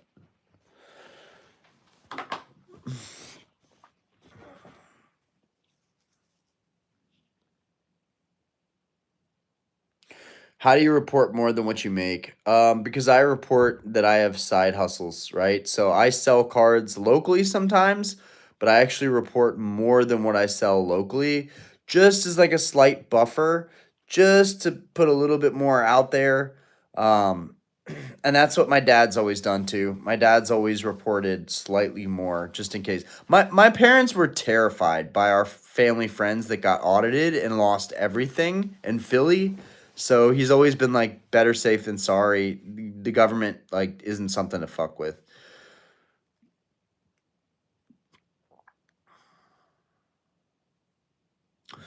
If Trump gets away with it, why should we follow the law? Touche. Yes, I'm in Orlando. Okay.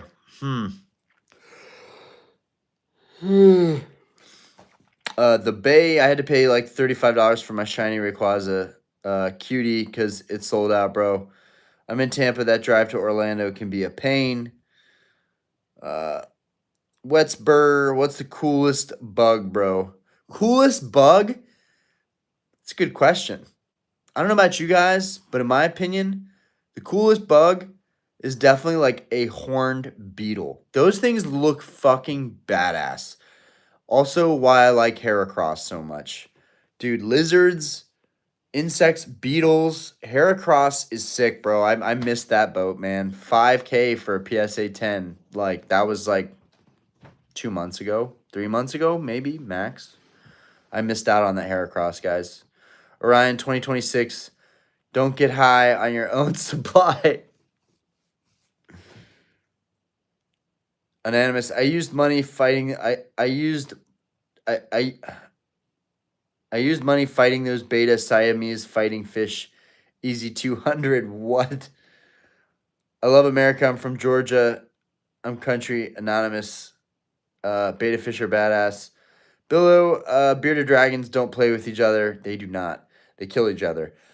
Turtle, I usually use $5,000 Chase Hyatt points for a night at Hyatt Place for shows. It's around $50 to $70 cash value a night.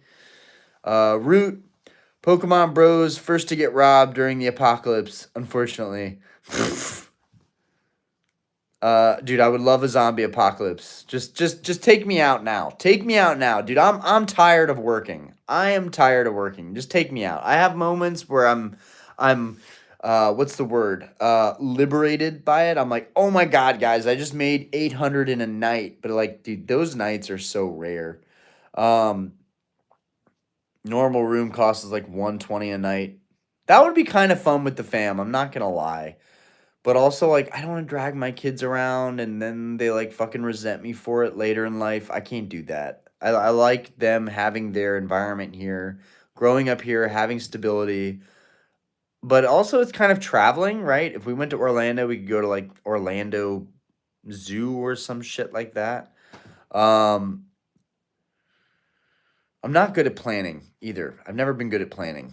Orion, don't throw the baby out with the bathwater. Sometimes small businesses hit hard times. Um, yeah, this too shall pass. Real question: should I keep my 1999 starter set sealed or open it and get them all graded? Just keep it sealed. You don't want to open that, bro. You honestly don't want to open that. Um,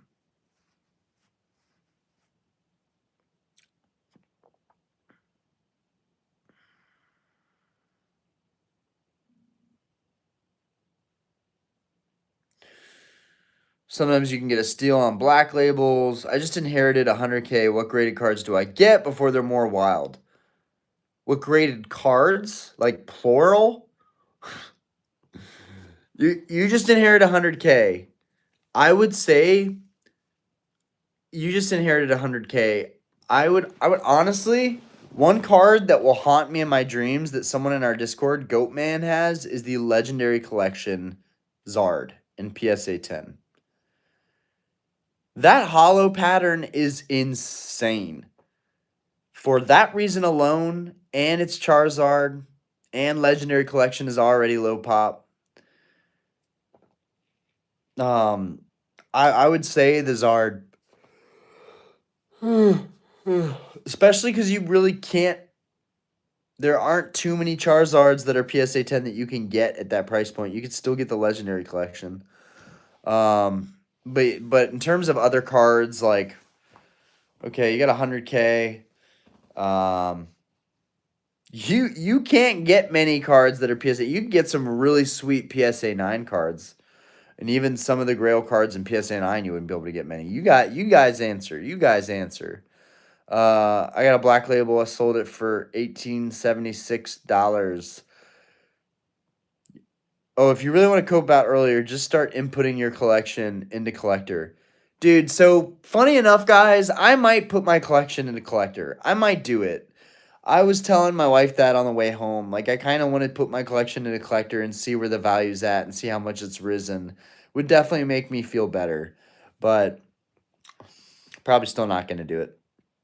Hypothermia, the guy I spoke to that has graded hundreds of black labels, said the front is way more important than the back. Okay. Lloydo, black label Gengar Pikachu is only 10K on eBay. Only. It's only. Anonymous, buy silver bullion.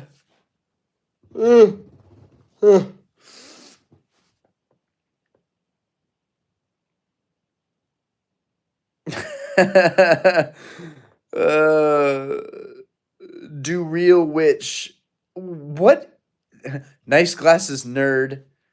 Dude, you're the one with the name Do Real Witch. I don't know if that's a reference to something, but Do Real Witch. I'm not sure what that means. Please explain to me what that means.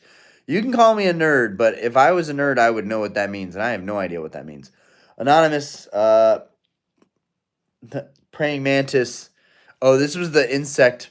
Praying mantis. Great moth. The ultimate great moth. Let's go. Dude, that's a sick Yu-Gi-Oh card. I'm in the production industry. I drive to Tampa a lot. Tim, basically Scyther, Scizor versus Heracross.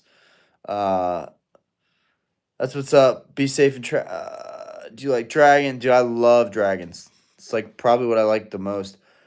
Ari, are you going to a midlife crisis too? I am not. Chubby, can you adopt me? Tim, Orlando is easy. Kids go to Universal Disney and you go do whatever. I'm doing binder Pokedex. Seems like a fun way to collect. It definitely is. Red-eyed crocodile skink looks like a real Pokemon. Well, a lot of the inspiration for Pokemon is from animals. What gecko lizard is that black that looks like a dragon? I take one of those.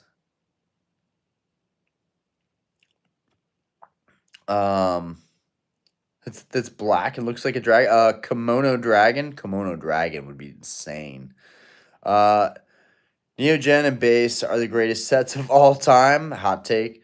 Apparently it is the Croc Skink. Leo, if you're familiar, if your family's bar were to go under and the only way to save it was to sell some of your collection, would you do it?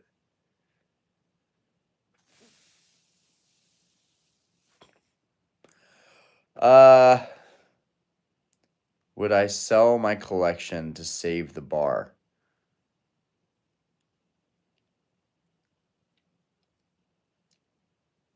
Oh, man.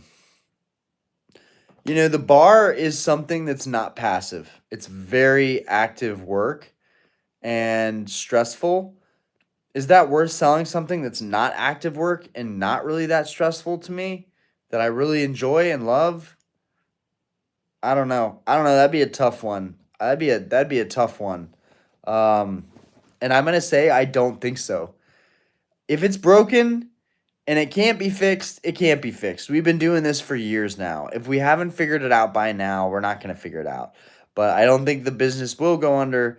But if it goes under, like I said, like I'm gonna probably get into Pokemon. If something like it's not gonna go under. It's just that we're gonna get fed up of putting so much energy into it. I'm getting tired of working all the time.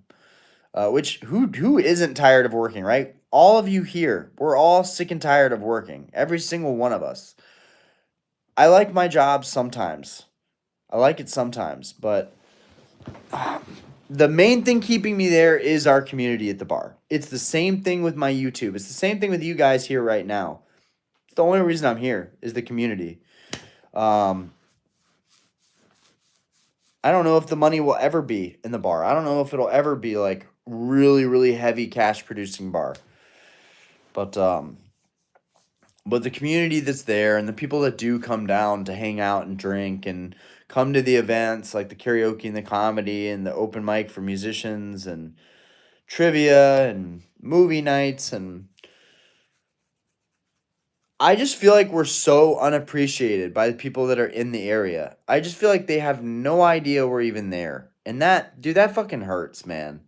Like, and a lot of people that do eventually come in, they're like, oh, we've been wanting to come in here the last 3 years we've lived here. And it's like, how do you guys miss us? We have all these neon lights and shit. When I was outside pulling in the trash, we have a bunch of rollouts, and a lot of recycling bins. And I was rolling them in, and from the street, all of our bright, colorful lights on the inside of the bar. I'm like, dude, this place looks like it's screaming, come in. Come in and see what's going on here. And like, I just don't get it, man. I just don't get it. But like, our generation is definitely more spending conscientious. And I think people are just being smart with their money.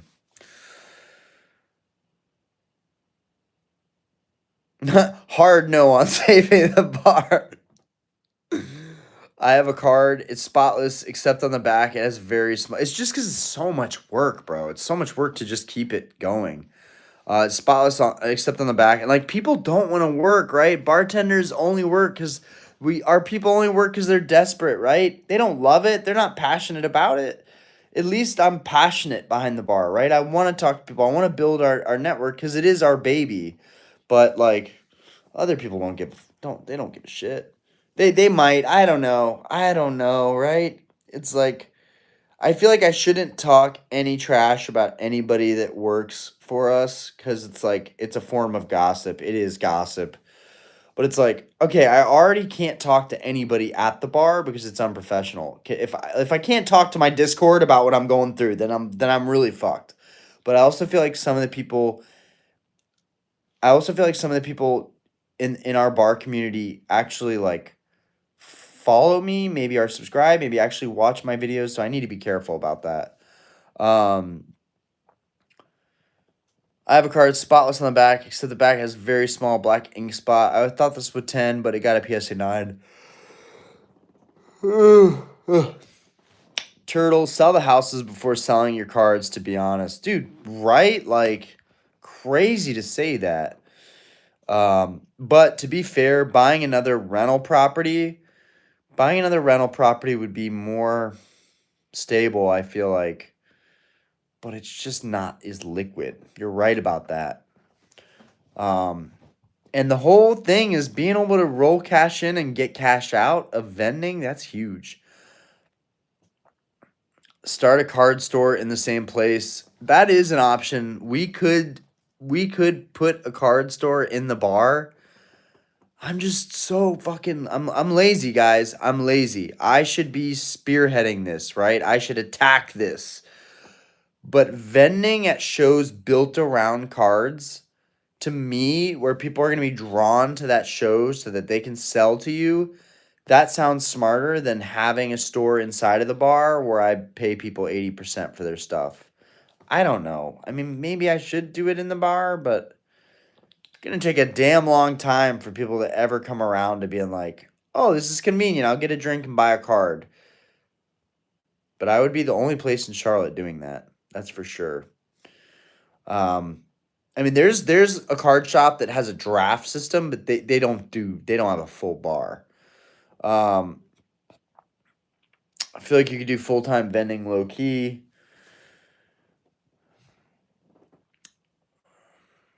I tried doing a trade night after this local convention show. I tried, and like no one came out. We had like 7 people that came. We hung out. It was a good time. I actually did a deal for this really minty Erica's Venusaur that I would not have had unless people came out to the bar. So super clean. In fact, I've only sent you guys pictures, but I'll show you guys real quick.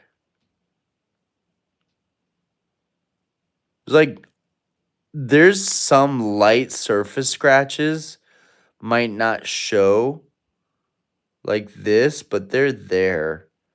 But dude, it's really clean.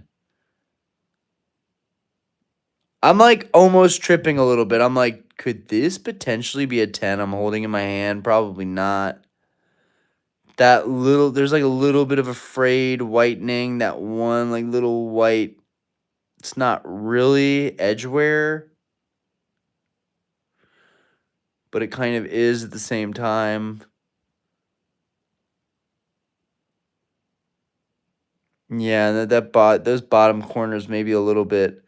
This is a really strong 9 contender though. This thing is like $300. If this got a 9 at $300, this would be probably a $1,500 card, probably 2K in no time. And it's such a sick card too. So yeah, I would like to do more trade nights at the bar.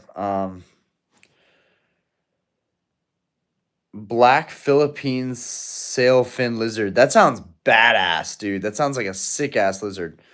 I kind of want a snake too. I was thinking of the red eye croc skink. Yeah, sounds sick. If the bar is struggling, do you think I think you should not be open every night? Question mark, question mark. So why am I reading the question marks? I don't know. That's another thing. We've been really bad about like we're gonna be open every night. Whatever business we can get, we need to get it. Here's the problem with that. We could not be open every night, but I would 1000% have to take a big pay cut. If I'm not there working and earning my salary, like I I can't even justify basically paying myself the salary. I can't. If we're not making that kind of money, like it's cooked. So, yeah, I mean, I could take a night or 2 nights off. We could just be closed on Monday, the beginning of the week, and just can karaoke, which would devastate a lot of people. And we could be closed on Sundays because they're both really light days. Um, but I would also have to take a pay cut, and I also really don't want to take a pay cut. I want to get paid more, and the only way, guys, literally, I am in control of what I get paid. The only way I get paid more is if the bar does more sales. So, and like we were doing better. Like this time last year, we were doing better, and I was more confident. And it just feels like we're backtracking a little bit. Um, there are no jobs, and that's the thing. Like that's the thing. I know it's hard out there. And I don't know how hard it is out there, but I remember being younger and not getting jobs anywhere that I applied to. So I know it's hard out there. Paul Rudd said it best, when life gives you lemons, you gotta say, fuck the lemons and bail. Food is where you really make money at the bar. Food is where we make money. Literally, it pisses me off because I'm so sick of being in the kitchen. I'm so sick of it. That is where we make money. Nachos, fries, corn dogs, nuggets, tenders. It's where we make money. Uh,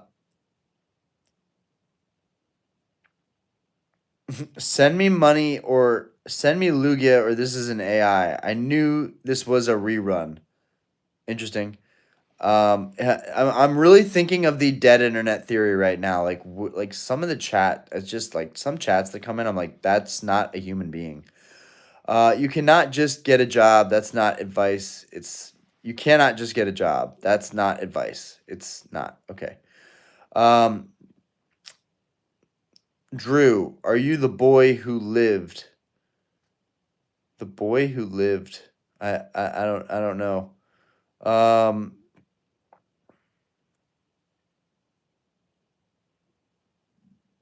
oh Lord, he coming. If you live in Southern California, there's a place called Frank and Sons Collectibles. That'd be perfect for a Pokemon stand. It's a huge, huge warehouse full of collectible stands. I gotta figure out what my banner is gonna look like as a vendor. What am I doing for a banner? I gotta figure that out. All right. If you vended every other weekend, would your wife and kids allow it? They don't even have a choice, right? I make the money, I pay all the bills. If I have to do this, I have to do this, right?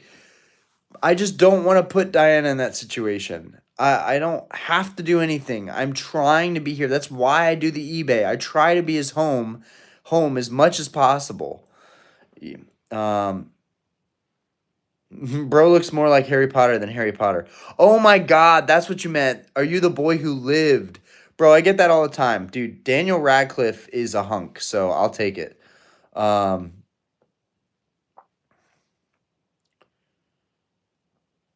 First Ed Lugia sold PSA 10 for 140K.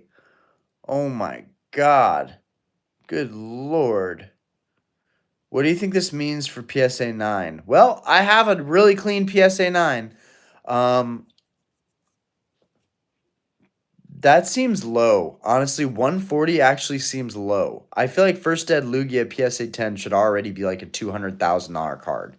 It is the grail of Neo. 140 actually seems too low.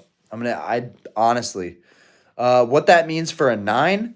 Well, there's what? 100 PSA 10 Lugias and what? Like 700 PSA 9 First Ed Lugias? Maybe 1,000 PSA 9 First Ed Lugias? Maybe 2,000? We gotta figure that out. If there's 1,000, the way I would look at it for PSA 9 Lugia, if it was 1,000, I would say PSA 9 is probably worth 15 to 20. I consider Lugia to be a huge grail and very mainstream. Like every collector probably wants a Lugia in their collection, a First Ed Neogen.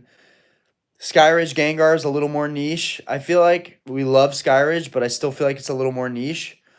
I think if Skyridge Gengar and a 9 can be 15, 20K, and granted, it's way lower pop. And granted, Gengar might actually be more popular than Lugia, probably is more popular than Lugia. There's a lot more Gengar cards than there are Lugia cards. But I'm going to go ahead and say that the Lugia and a 9 is going to be a $20,000 card. I have no doubt about it. It's already I think it's already at like 10K. Hovered at 6, 7, 8, 9. I mean, I think it's a $20,000 card at the least.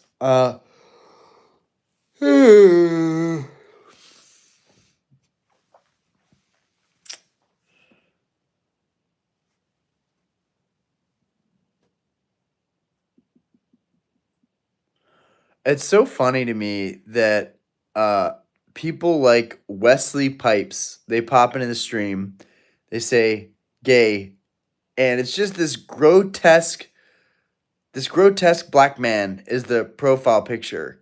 What is the aim of people like this? What are you going to accomplish? What is wrong with people? Again, dead internet theory. Like that's not a real human being behind that. That's not a real human being. That's just weird. You go on people's streams and you just say gay. Like it's just weird. And then you have such a disturbing profile picture. It really bothers me. I regret what's wrong with people? I regret giving all my First Ed 1999 hollows to my little cousin. It's always the little cousin. Gotta hate that for you. I never thought the prices would shoot up. Orion, you're so good with Pokemon cards and people. That's why you'd be a good vendor. I really do think I would be good with people as a vendor. I really do think I would be known very quickly. And honestly, all the people skills, bartending, it goes hand in hand. They really go hand in hand. Steve Luisio, how we doing? Nick, when I said, oh lordy, coming, I was talking about your sick ass Erica's Venusaur, by the way. Not everyone can get a job. World is broken. I hate when people ask me what you do. Very bad question. I also hate that question because it's really boring. I don't care what you do. I care what you do in your free time. I care what your hobbies are. I care what kind of person you are. Um, yeah, I that Harry Potter joke went over me. Uh, use AI generator for free banner images or logos. I like Radcliffe's first name. And speaking of your logo, a fifth generation artist, I wouldn't mind sketching something together. I don't understand why the work world sucks so much. There's probably other ways of making money other than getting a job. Working just doesn't cut it. Working doesn't cut it. If you're working a job, you're an idiot. You're an idiot. Like me as well. Like you're an idiot. There's so many other ways of making money. But if you can find purpose and passion in what you do, then you win. If you like what you do for work, then you never work a day in your life, right? So I have to just get in a different headspace. Damn, I haven't sipped on this at all.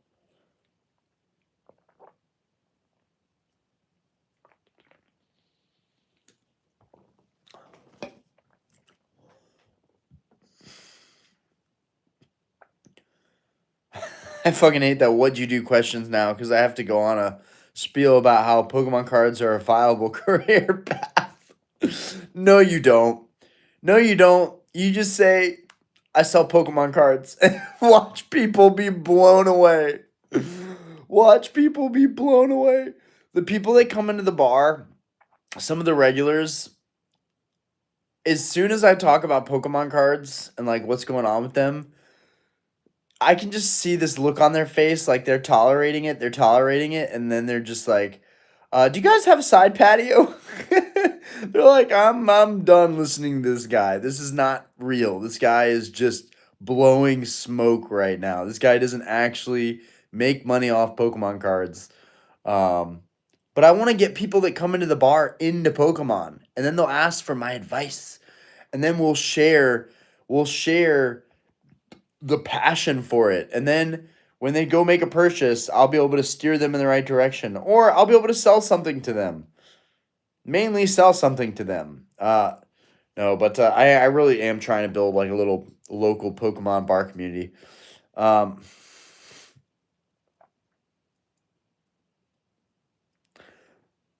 our favorite Canadian has joined the building, guys. Wish list. Please stream on Xmas so I can give you $1,000 on stream so I can see you cry. Great. Great. Great. Oh, I appreciate you, man. You've already done way too much, man. I hate work. I like it for like an hour. Like I like the bar. I like going into the bar. It's cool for like an hour or two. It just gets old after that, pretty much.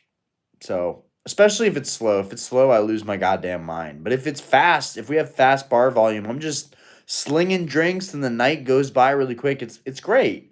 I'm on my feet. I'm getting exercise. That's probably why I'm in decent shape, even though I eat garbage 24/7. Like, guys, I eat garbage. I literally have like several chocolate chip cookies before I go to bed, like every night. I don't know how I'm not 300 pounds. I don't understand. It has to be from being on my feet at the bar all the time. I don't work out anymore, really. I should. I need to go to the gym. People that work at 9 to 5 would be haters hearing someone just sells Pokemon cards for a living. No, absolutely. And once you're in the 9 to 5, you can't get out of that. It is just a perpetual cycle of just depressing clocking in and clocking out. That's what we're trained to do with school. We're trained to be a part of this system and do what it tells us and get good grades and get a good job out of college and fucking it's just bullshit, man. It's bullshit. It's all bullshit. And I think like streaming full time isn't good either. I think being in front of a screen, like I do this, I have fun doing this, honestly, genuinely.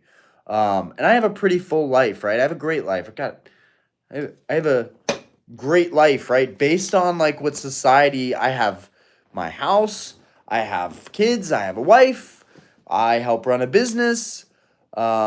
Life is great, but dude, everybody's broken in some way. My dad always says that everyone is broken, and I'm 100% certain that is the truth. Everybody is broken in some respect. Um, Maybe we need to believe in God a little bit more. Maybe we need to have faith in general a little bit more. Uh, or maybe we're all just broken. Um, Anyways, the system's fucked up. My parents, as liberal as they are, I can't believe they still believe in the system. They believe like you went to school, you got a degree, like you could have done something with your degree, Orion. You didn't have to bartend, you didn't have to run a bar. You could do anything you want. That's what our parents tell us. They tell us you could do anything you want. But they don't elaborate on that. And then when we do what we want, they don't fully understand it, right? So when my kids grow up and when they want to grow up and they want to do certain things, I'm going to tell them you can do literally anything that you want. You don't have to listen to anybody else, not even me. But do something that you enjoy, you really enjoy. That is the best fucking advice you can give anybody and any young person and any kid growing up, right? The school is fun. Have fun with it. Socialize, build connections, build networks. Build networks is the more important one. These people, if you build the networks and you really want to win together, right? Your friends in school that you meet, you should be planning how you're going to build your future empire. And the people that are in high school that are friends that like have a vision of building something together, they're incredible, right? Me and my friends just got high, got drunk, wasted time, like we just fucking we're just being idiots, man. I hung out with the biggest fucking idiots my whole life, like my whole life. And the best people I hung out with were in middle school. They were nerds. We played Yu-Gi-Oh. We collected. We didn't really collect. We just played. We played Yu-Gi-Oh. We played video games. We hung out. A lot of Smash Bros on the weekends. And then in high school, it just all went downhill. I just started hanging out with shitty people all the time who didn't we didn't build anything, right? And like those years are really important. Your kids shouldn't be worried about school and what grades they're going to get. They should get grades good enough to get through school and get do the basics, right? Because like it's a good way to socialize and network. Um and like if you want to go to college, like that's like an extension of high school. It's more socializing and dorm experience, but like I didn't really enjoy college and I got my degree. I wasn't a flunk. I didn't drop out. I got my degree. My opinion of school doesn't change at all, right? I just think I could have been hustling and doing something different in that time. Um uh anyways, let's see.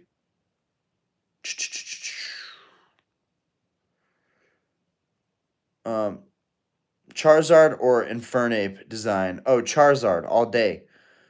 Sometimes I'm just not a fan of Infernape at all. Uh, Turtle. Sometimes I get tired of shows. I definitely get tired of looking at cards nonstop. That is another.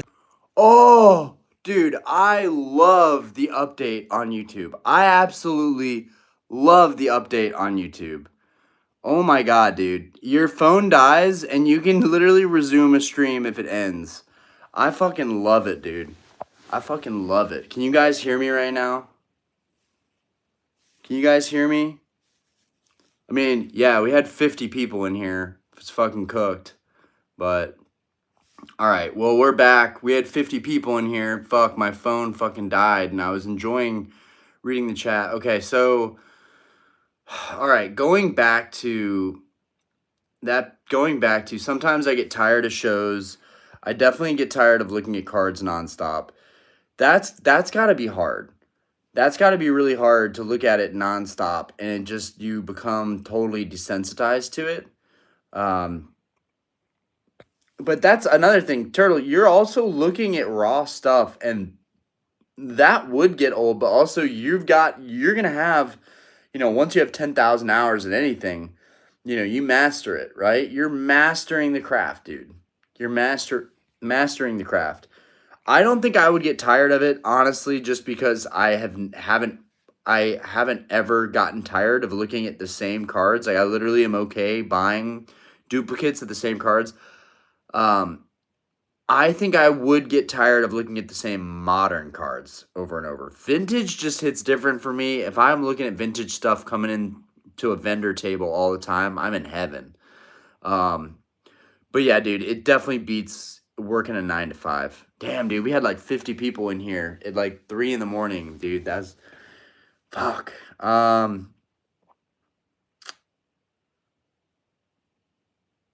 Because you're not 35 plus yet.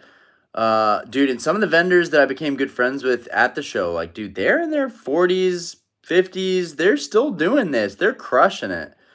Um, I have not had McDonald's in a minute. Um, Being able to pick your own hours is amazing. And that is also tough. You got to be an adult. You got to be able to balance that. Um, I would recommend PSA, unfortunately, for most grading. Unfortunately, I hate to say it. I'm looking forward to your vendor POV vlog. Dude, that's going to be so much fun. Lazy, what's good? I don't know if you're still in here. Probably not. Um, there's 3 certainties, job-wise, over the past 30 years. Military, truck driving, nursing. Uh, really build up their hopes so they can be crushed by reality. Dude, I doubt that person's in here either anymore. But like, dude, that's the fact, dude. You build up, like, you have this perceived reality that's just bullshit. Dan, I went to college. I went to major in sports and medicine, and now I'm working in audio video production industry, putting together concerts and conventions. Yeah, it's like it never lines up.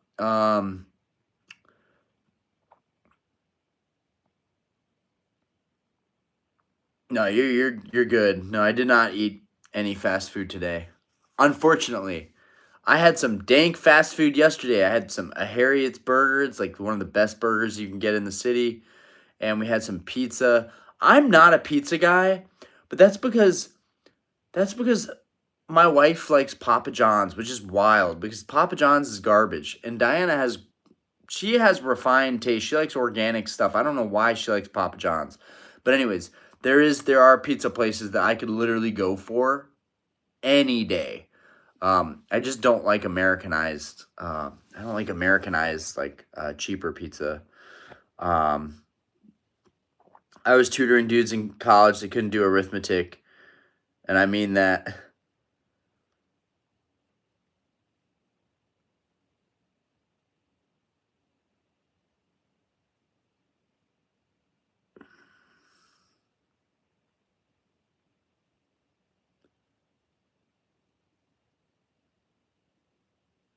I'm honestly amazed that my phone died and I just picked up the stream and it's like I wonder how long it goes until it won't let you just continue a stream.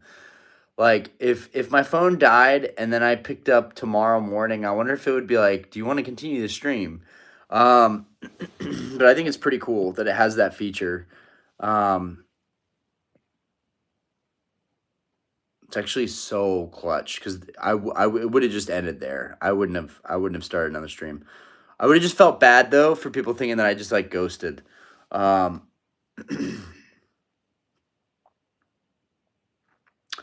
oh no, dude! Don't ask me this. How many real friends do you have? Our Discord community aside, so I can't include the Discord at all. Um, Also, do they like Pokemon? So honestly, uh, how many real friends do I have left? I had a lot of real friends that were childhood friends. None of us talk anymore though. So I would say real friends for the most part. Like at this point, real friends like some of the Discord community is here in Charlotte, and like some of these guys I've actually like met at the shows and like have actually helped me at the shows. So like if I can't include them because that's actually in real life, like that's actually like face to face. If I can't include them, like no one. My whole life is work, Diana, and the kids.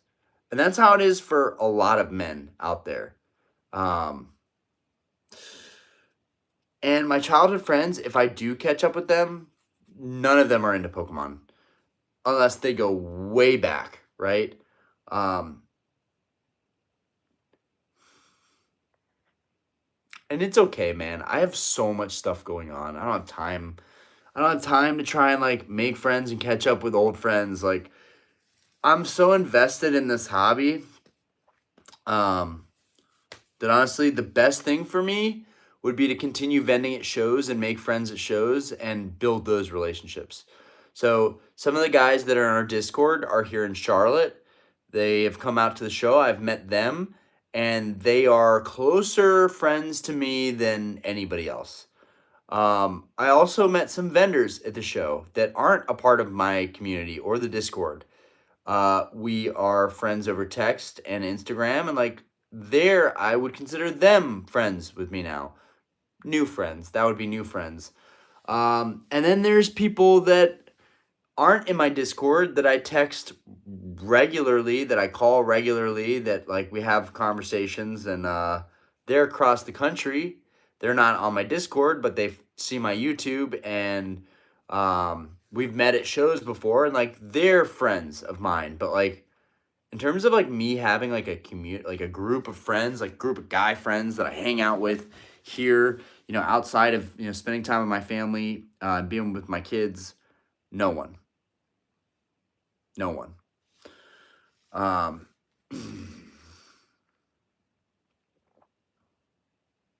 the IRS shut the live down. The actual owner of Papa John's is an ass. I just wouldn't eat any pizza in Charlotte over Fuel Pizza. If you're in Charlotte for like a convention or anything, Fuel Pizza is like the only place I trust in Charlotte to get pizza. And then there's this one place that's like way far. We used to go there because we had a Discovery Place membership, like the Science Discovery Place membership for Aspen. But it's like all the way in Huntersville, which is like a good, I mean, from where I am now, probably actually not that far, actually. We might want to go to that pizza place now because we live out here. But it used to be like an hour. It used to be an hour from our old house, and we would go just for the Discovery Place. But they had this fire pizza place across. Anyways, if you're in Charlotte and you're near Uptown, Fuel Pizza. Fuel Pizza, I think, is a franchise, but dude, their pizza is fire. It is fire. Um, Weird random question. Oh, I'm sorry, guys. I'm actually like so uncomfortable. Wanna like where do I put my arm here? Weird random question. Why do we call something sent by a car a shipment and something sent by a ship cargo? That is kind of weird. That they got that fucked up, bro. They got that fucked up, bro. Um, why do we park in a driveway and drive on a parkway? Guys, let's not do this all night. Why is it pronounced tortoise but Blastoise? Blastus. I guess it would be Blastus. It would be Blastus. No, honestly, it would be Blastus. It would be Blastus. Yeah, Blastoise is just so much more fun. Sucker, can I be your friend? I mean, yes. That's why I have the Discord, so I don't go crazy. Honestly, guys, it's super unhealthy not to have anybody to talk to when you're into a hobby like this. And like other guys, they can go to the trade nights and they can make friends at the trade nights and meet other collectors. I can't do that. I have to work on the weekends at night.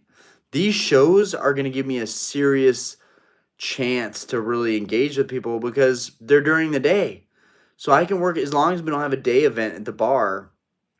Um, I can do a show all day and I'll be burnt out. I'll be exhausted, but I can still work at night. Um,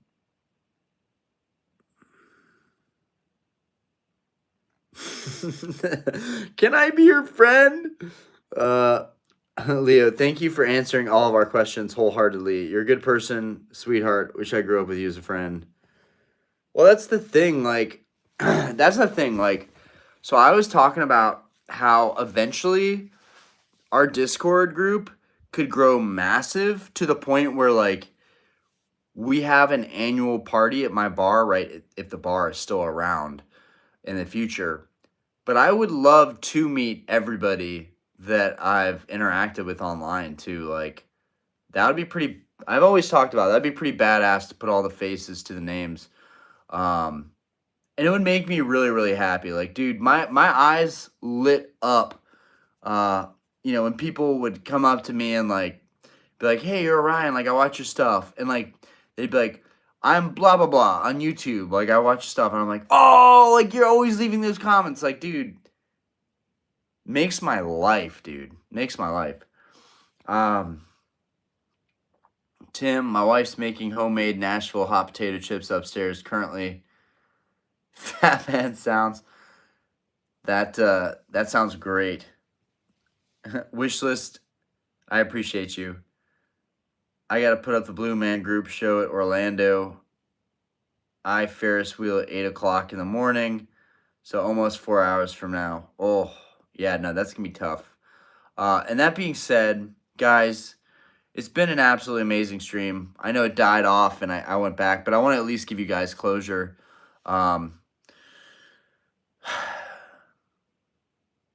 I honestly should just start streaming every night. Like, maybe not this late, but I feel like I should start streaming every night. It's something that I'm looking forward to more and more.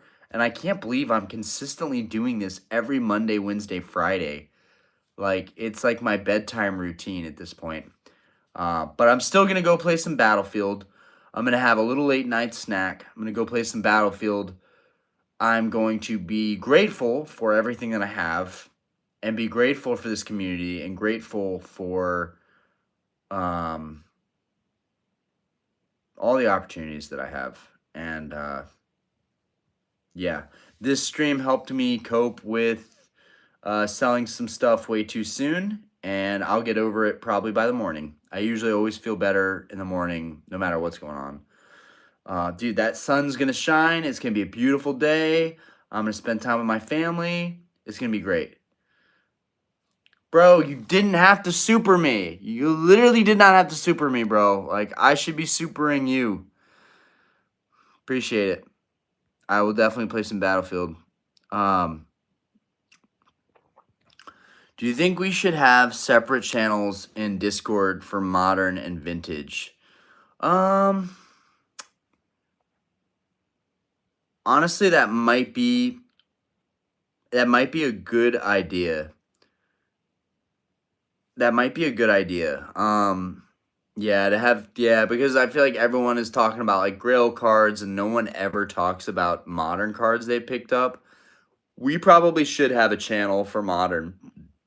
So I'll probably create that. Dude, our Discord is going to have like a bajillion different channels soon.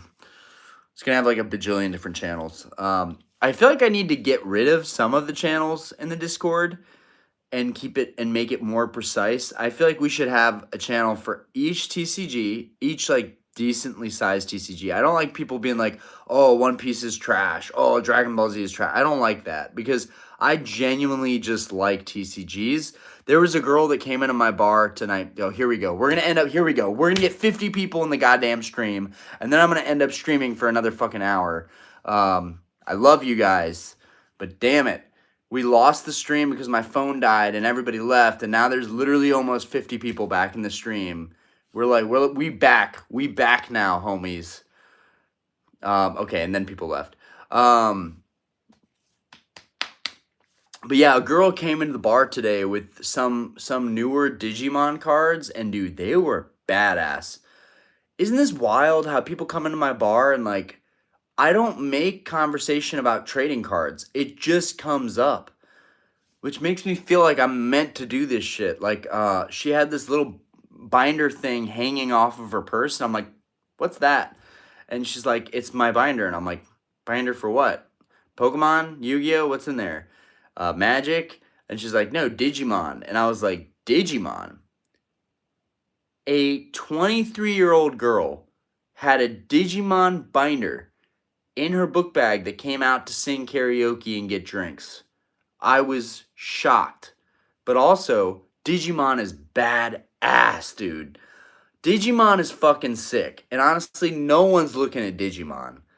And maybe no one will ever look at Digimon. But from what I understand, every TCG, especially in this market, has potential. And I want to look at the stuff no one's looking at. Yu-Gi-Oh! People are looking at Yu-Gi-Oh! Yu-Gi-Oh! Is cooked. So I'll buy what I can there. One Piece, cooked. I don't even, like, I have two raw One Piece cards. That's like it. But Digimon? Digimon might have some really good value there, you know? And I was nostalgic over Digimon. I don't know about you guys, but I really enjoyed watching Digimon as a kid. I don't know if you guys remember Vmon. He was Gen 2. He was like, okay, so you had Agumon as Gen 1. And then in Gen 2, Vmon was like the Agumon, right? And Vmon was like the blue starter, right? He's just badass, right? War Greymon, like, dude, there's some really, really good Digimon. And so I think we don't need a reason to get into a TCG, right? TCGs they're just explosive right now. And Digimon is kind of like untouched territory, right? That's the path no one's thinking about. So I'm thinking about it.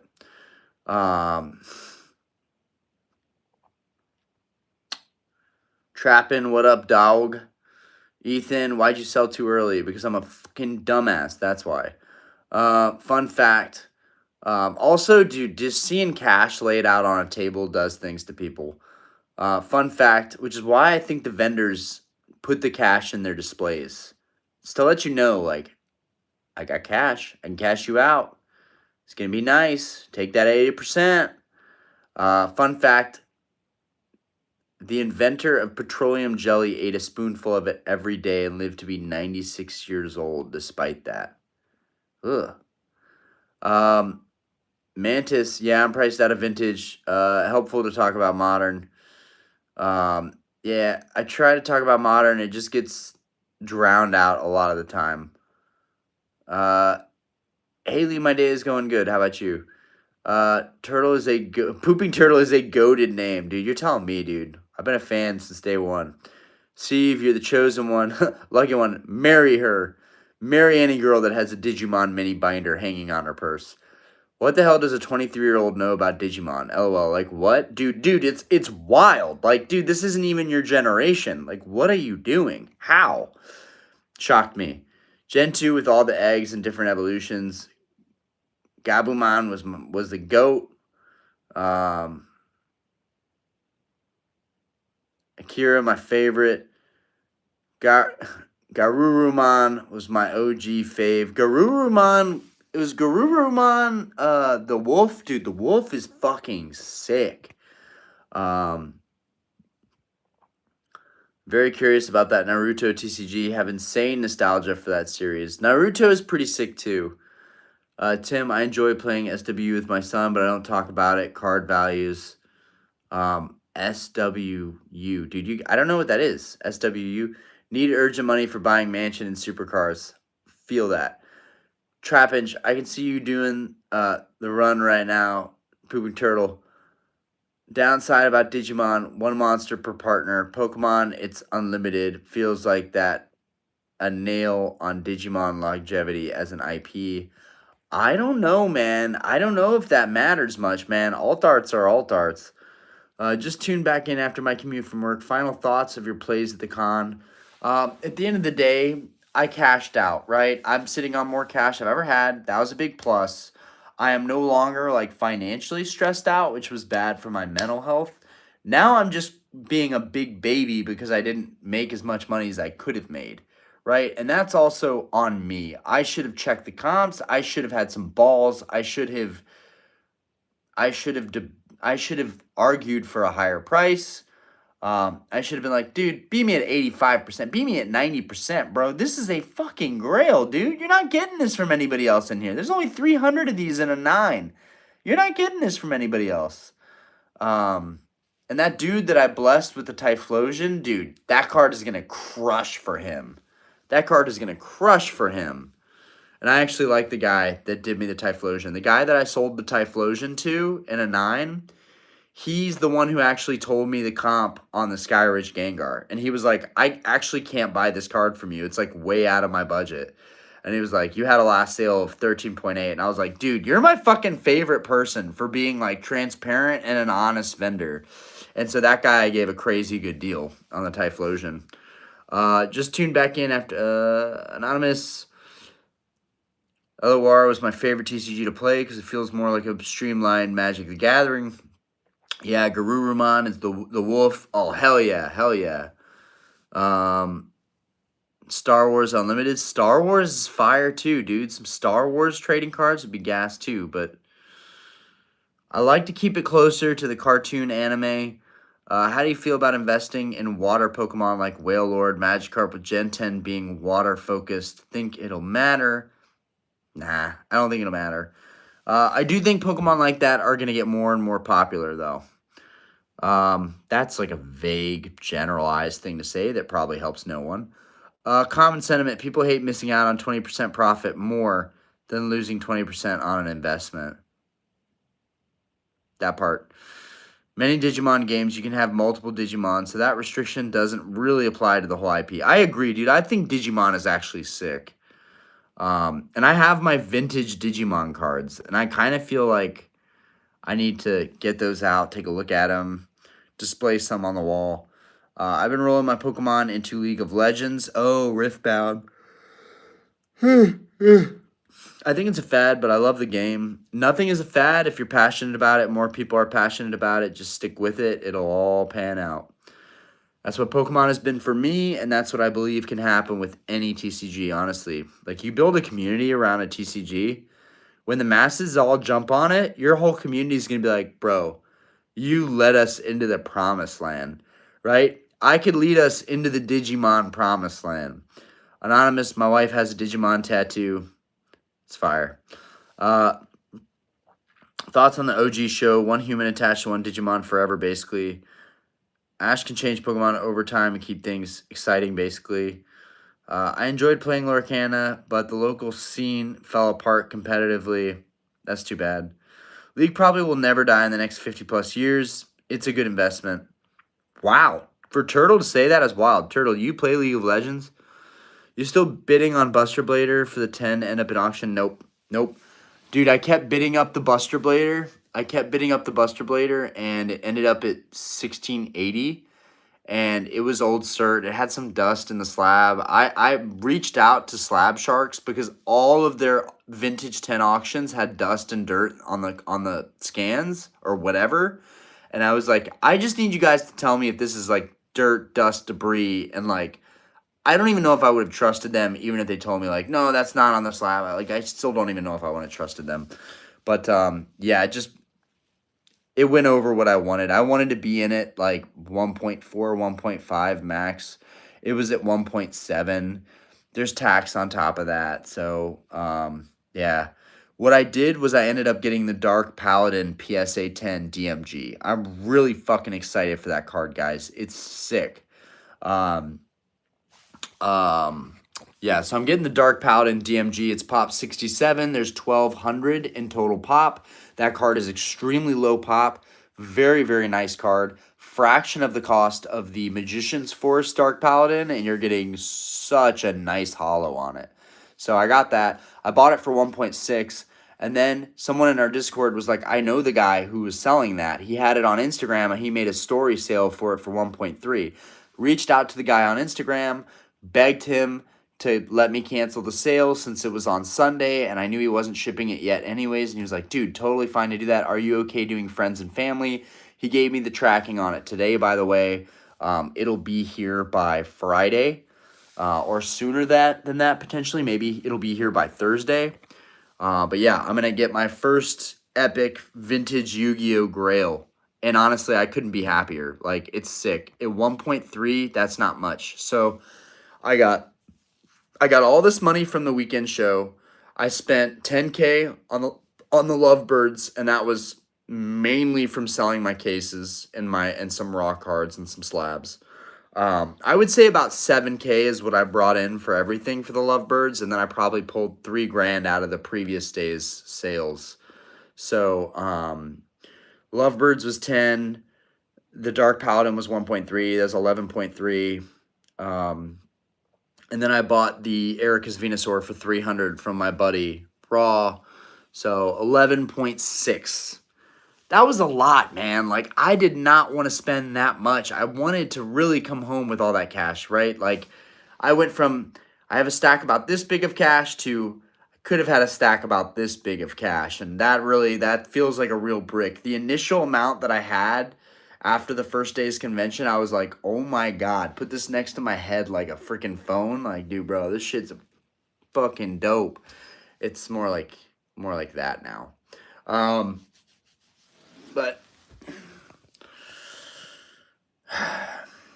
But not trying to brag. You guys know I have $39,000 of credit card debt still. I did some of the sales from the show. People didn't have cash, so they had to pay me through like Venmo and Zelle. So I put that directly towards my credit card. I didn't want to mess around with that at all. So I have $39,000 left of credit card debt, and I have about $30,000 in cash, maybe a little more than that.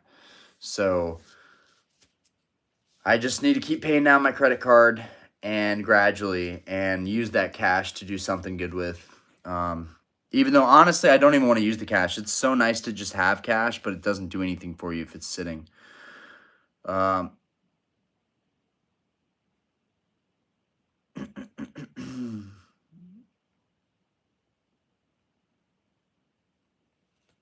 Since I sold all my Silver Tempest and Lost Origin, what would you suggest I collect next? Dude, Destined Rivals has a lot of good stuff in it. I would say probably Destined Rivals. I also feel like Phantasmal is just so good because of the Charizard. And the Charizard keeps going up. I'm telling you guys, watch that Charizard keep on fucking going up, dude. Watch. I wanted to buy it from the GameStop thing that Austin sent. He sent that to me via text, but he also sent it in our Discord, and you guys still thought it was too much to pay $2,400 for the Phantasmal Zard. But I think it's going to keep on going up.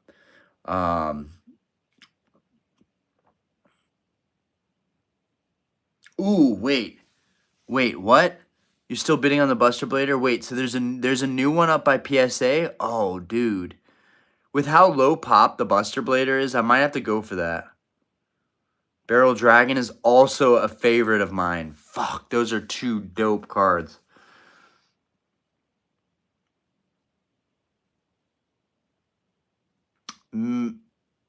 Turtles bullish in the next 30 to 50 years because they're economical for grading, and grading leads to institutional collectibles. Dude, Revival Jam is sick. Very nostalgic for me. Might be my first pickup. Yeah, I like that one too. Lovebirds, big dub. Didn't know you grabbed it. Oh, yeah. Tim, 39. Yeah, that's it. What, guys? My credit card was maxed out. It was at like 50K, which is why I needed that extra money for the Skyridge Gengar. The whole point, and the profit I made off that Gengar still outpaced any interest that I accrued. But also, after accounting for the interest that I accrued, didn't really make that much, in all honesty. But we still have the PSA 10, and the PSA 10 probably going to go up a lot more. But yeah, it's bad. I'm open about it, not because I like looking like a fucking idiot for racking up that much credit card debt, but I'm open about it because I'm confident that I can continue paying it down at my own pace without having to give up a lot of cash. I need to be able to make money quickly to pay that off. I think the answer is not paying the debt. I don't think the answer in this country has ever been paying the debt. It is how do you leverage the debt?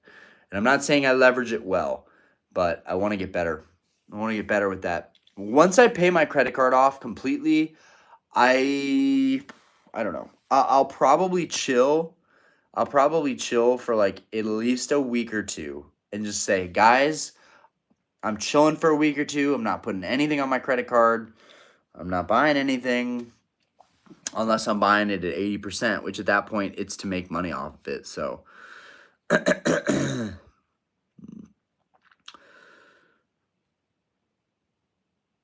bro, the Mega Charizard EX is amazing. I love it, even at the price point. I love it, but a lot of people are saying don't go for it.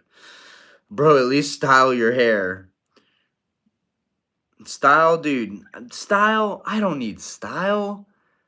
I have a hot wife and 2 kids. I don't need style. Style is for other people that are still single.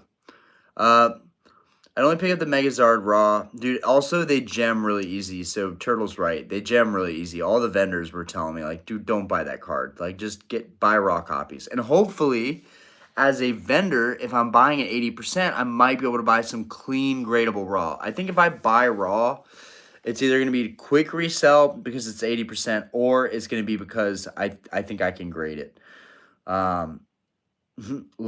Loki looked like Logan Paul after that hair thing.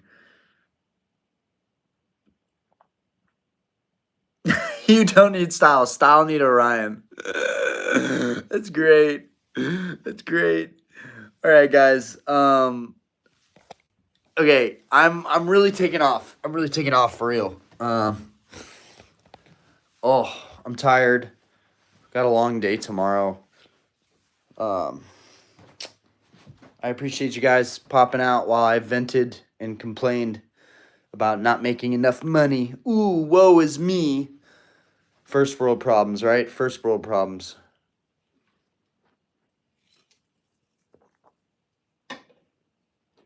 Appreciate you guys.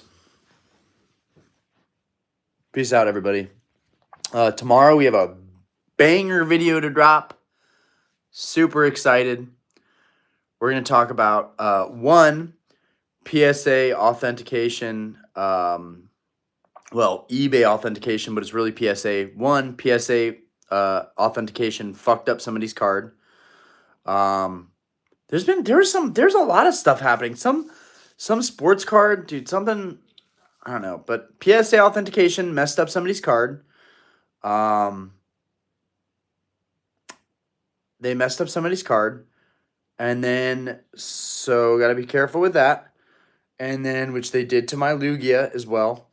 And then the guy that had the PSA 7 Latios. We got to talk about that. We got to talk about PSA not reholdering that card.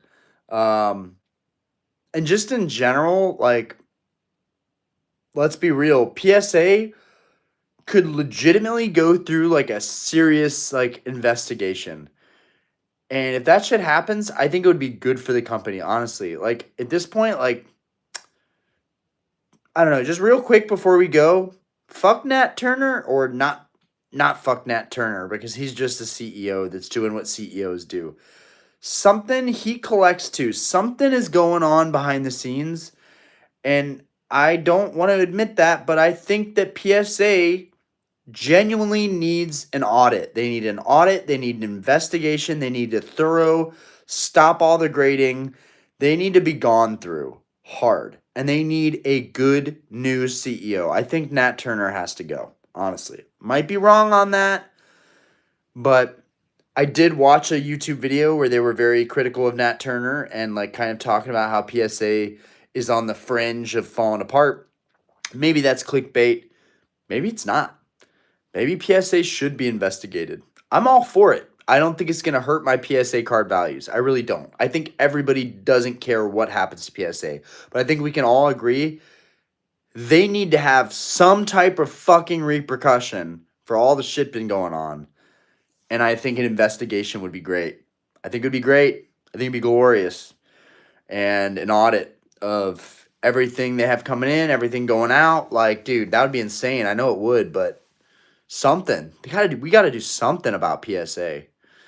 Um, the monopoly on everything, the conflict of interest, the pricing, the greedy pricing.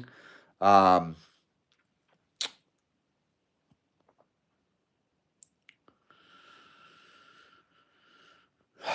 way too many issues. Way too many issues.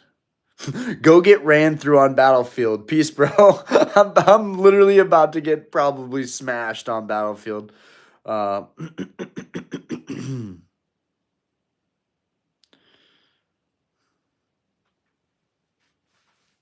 also, people selling them their nines that may become tens. Really don't like that side of it either.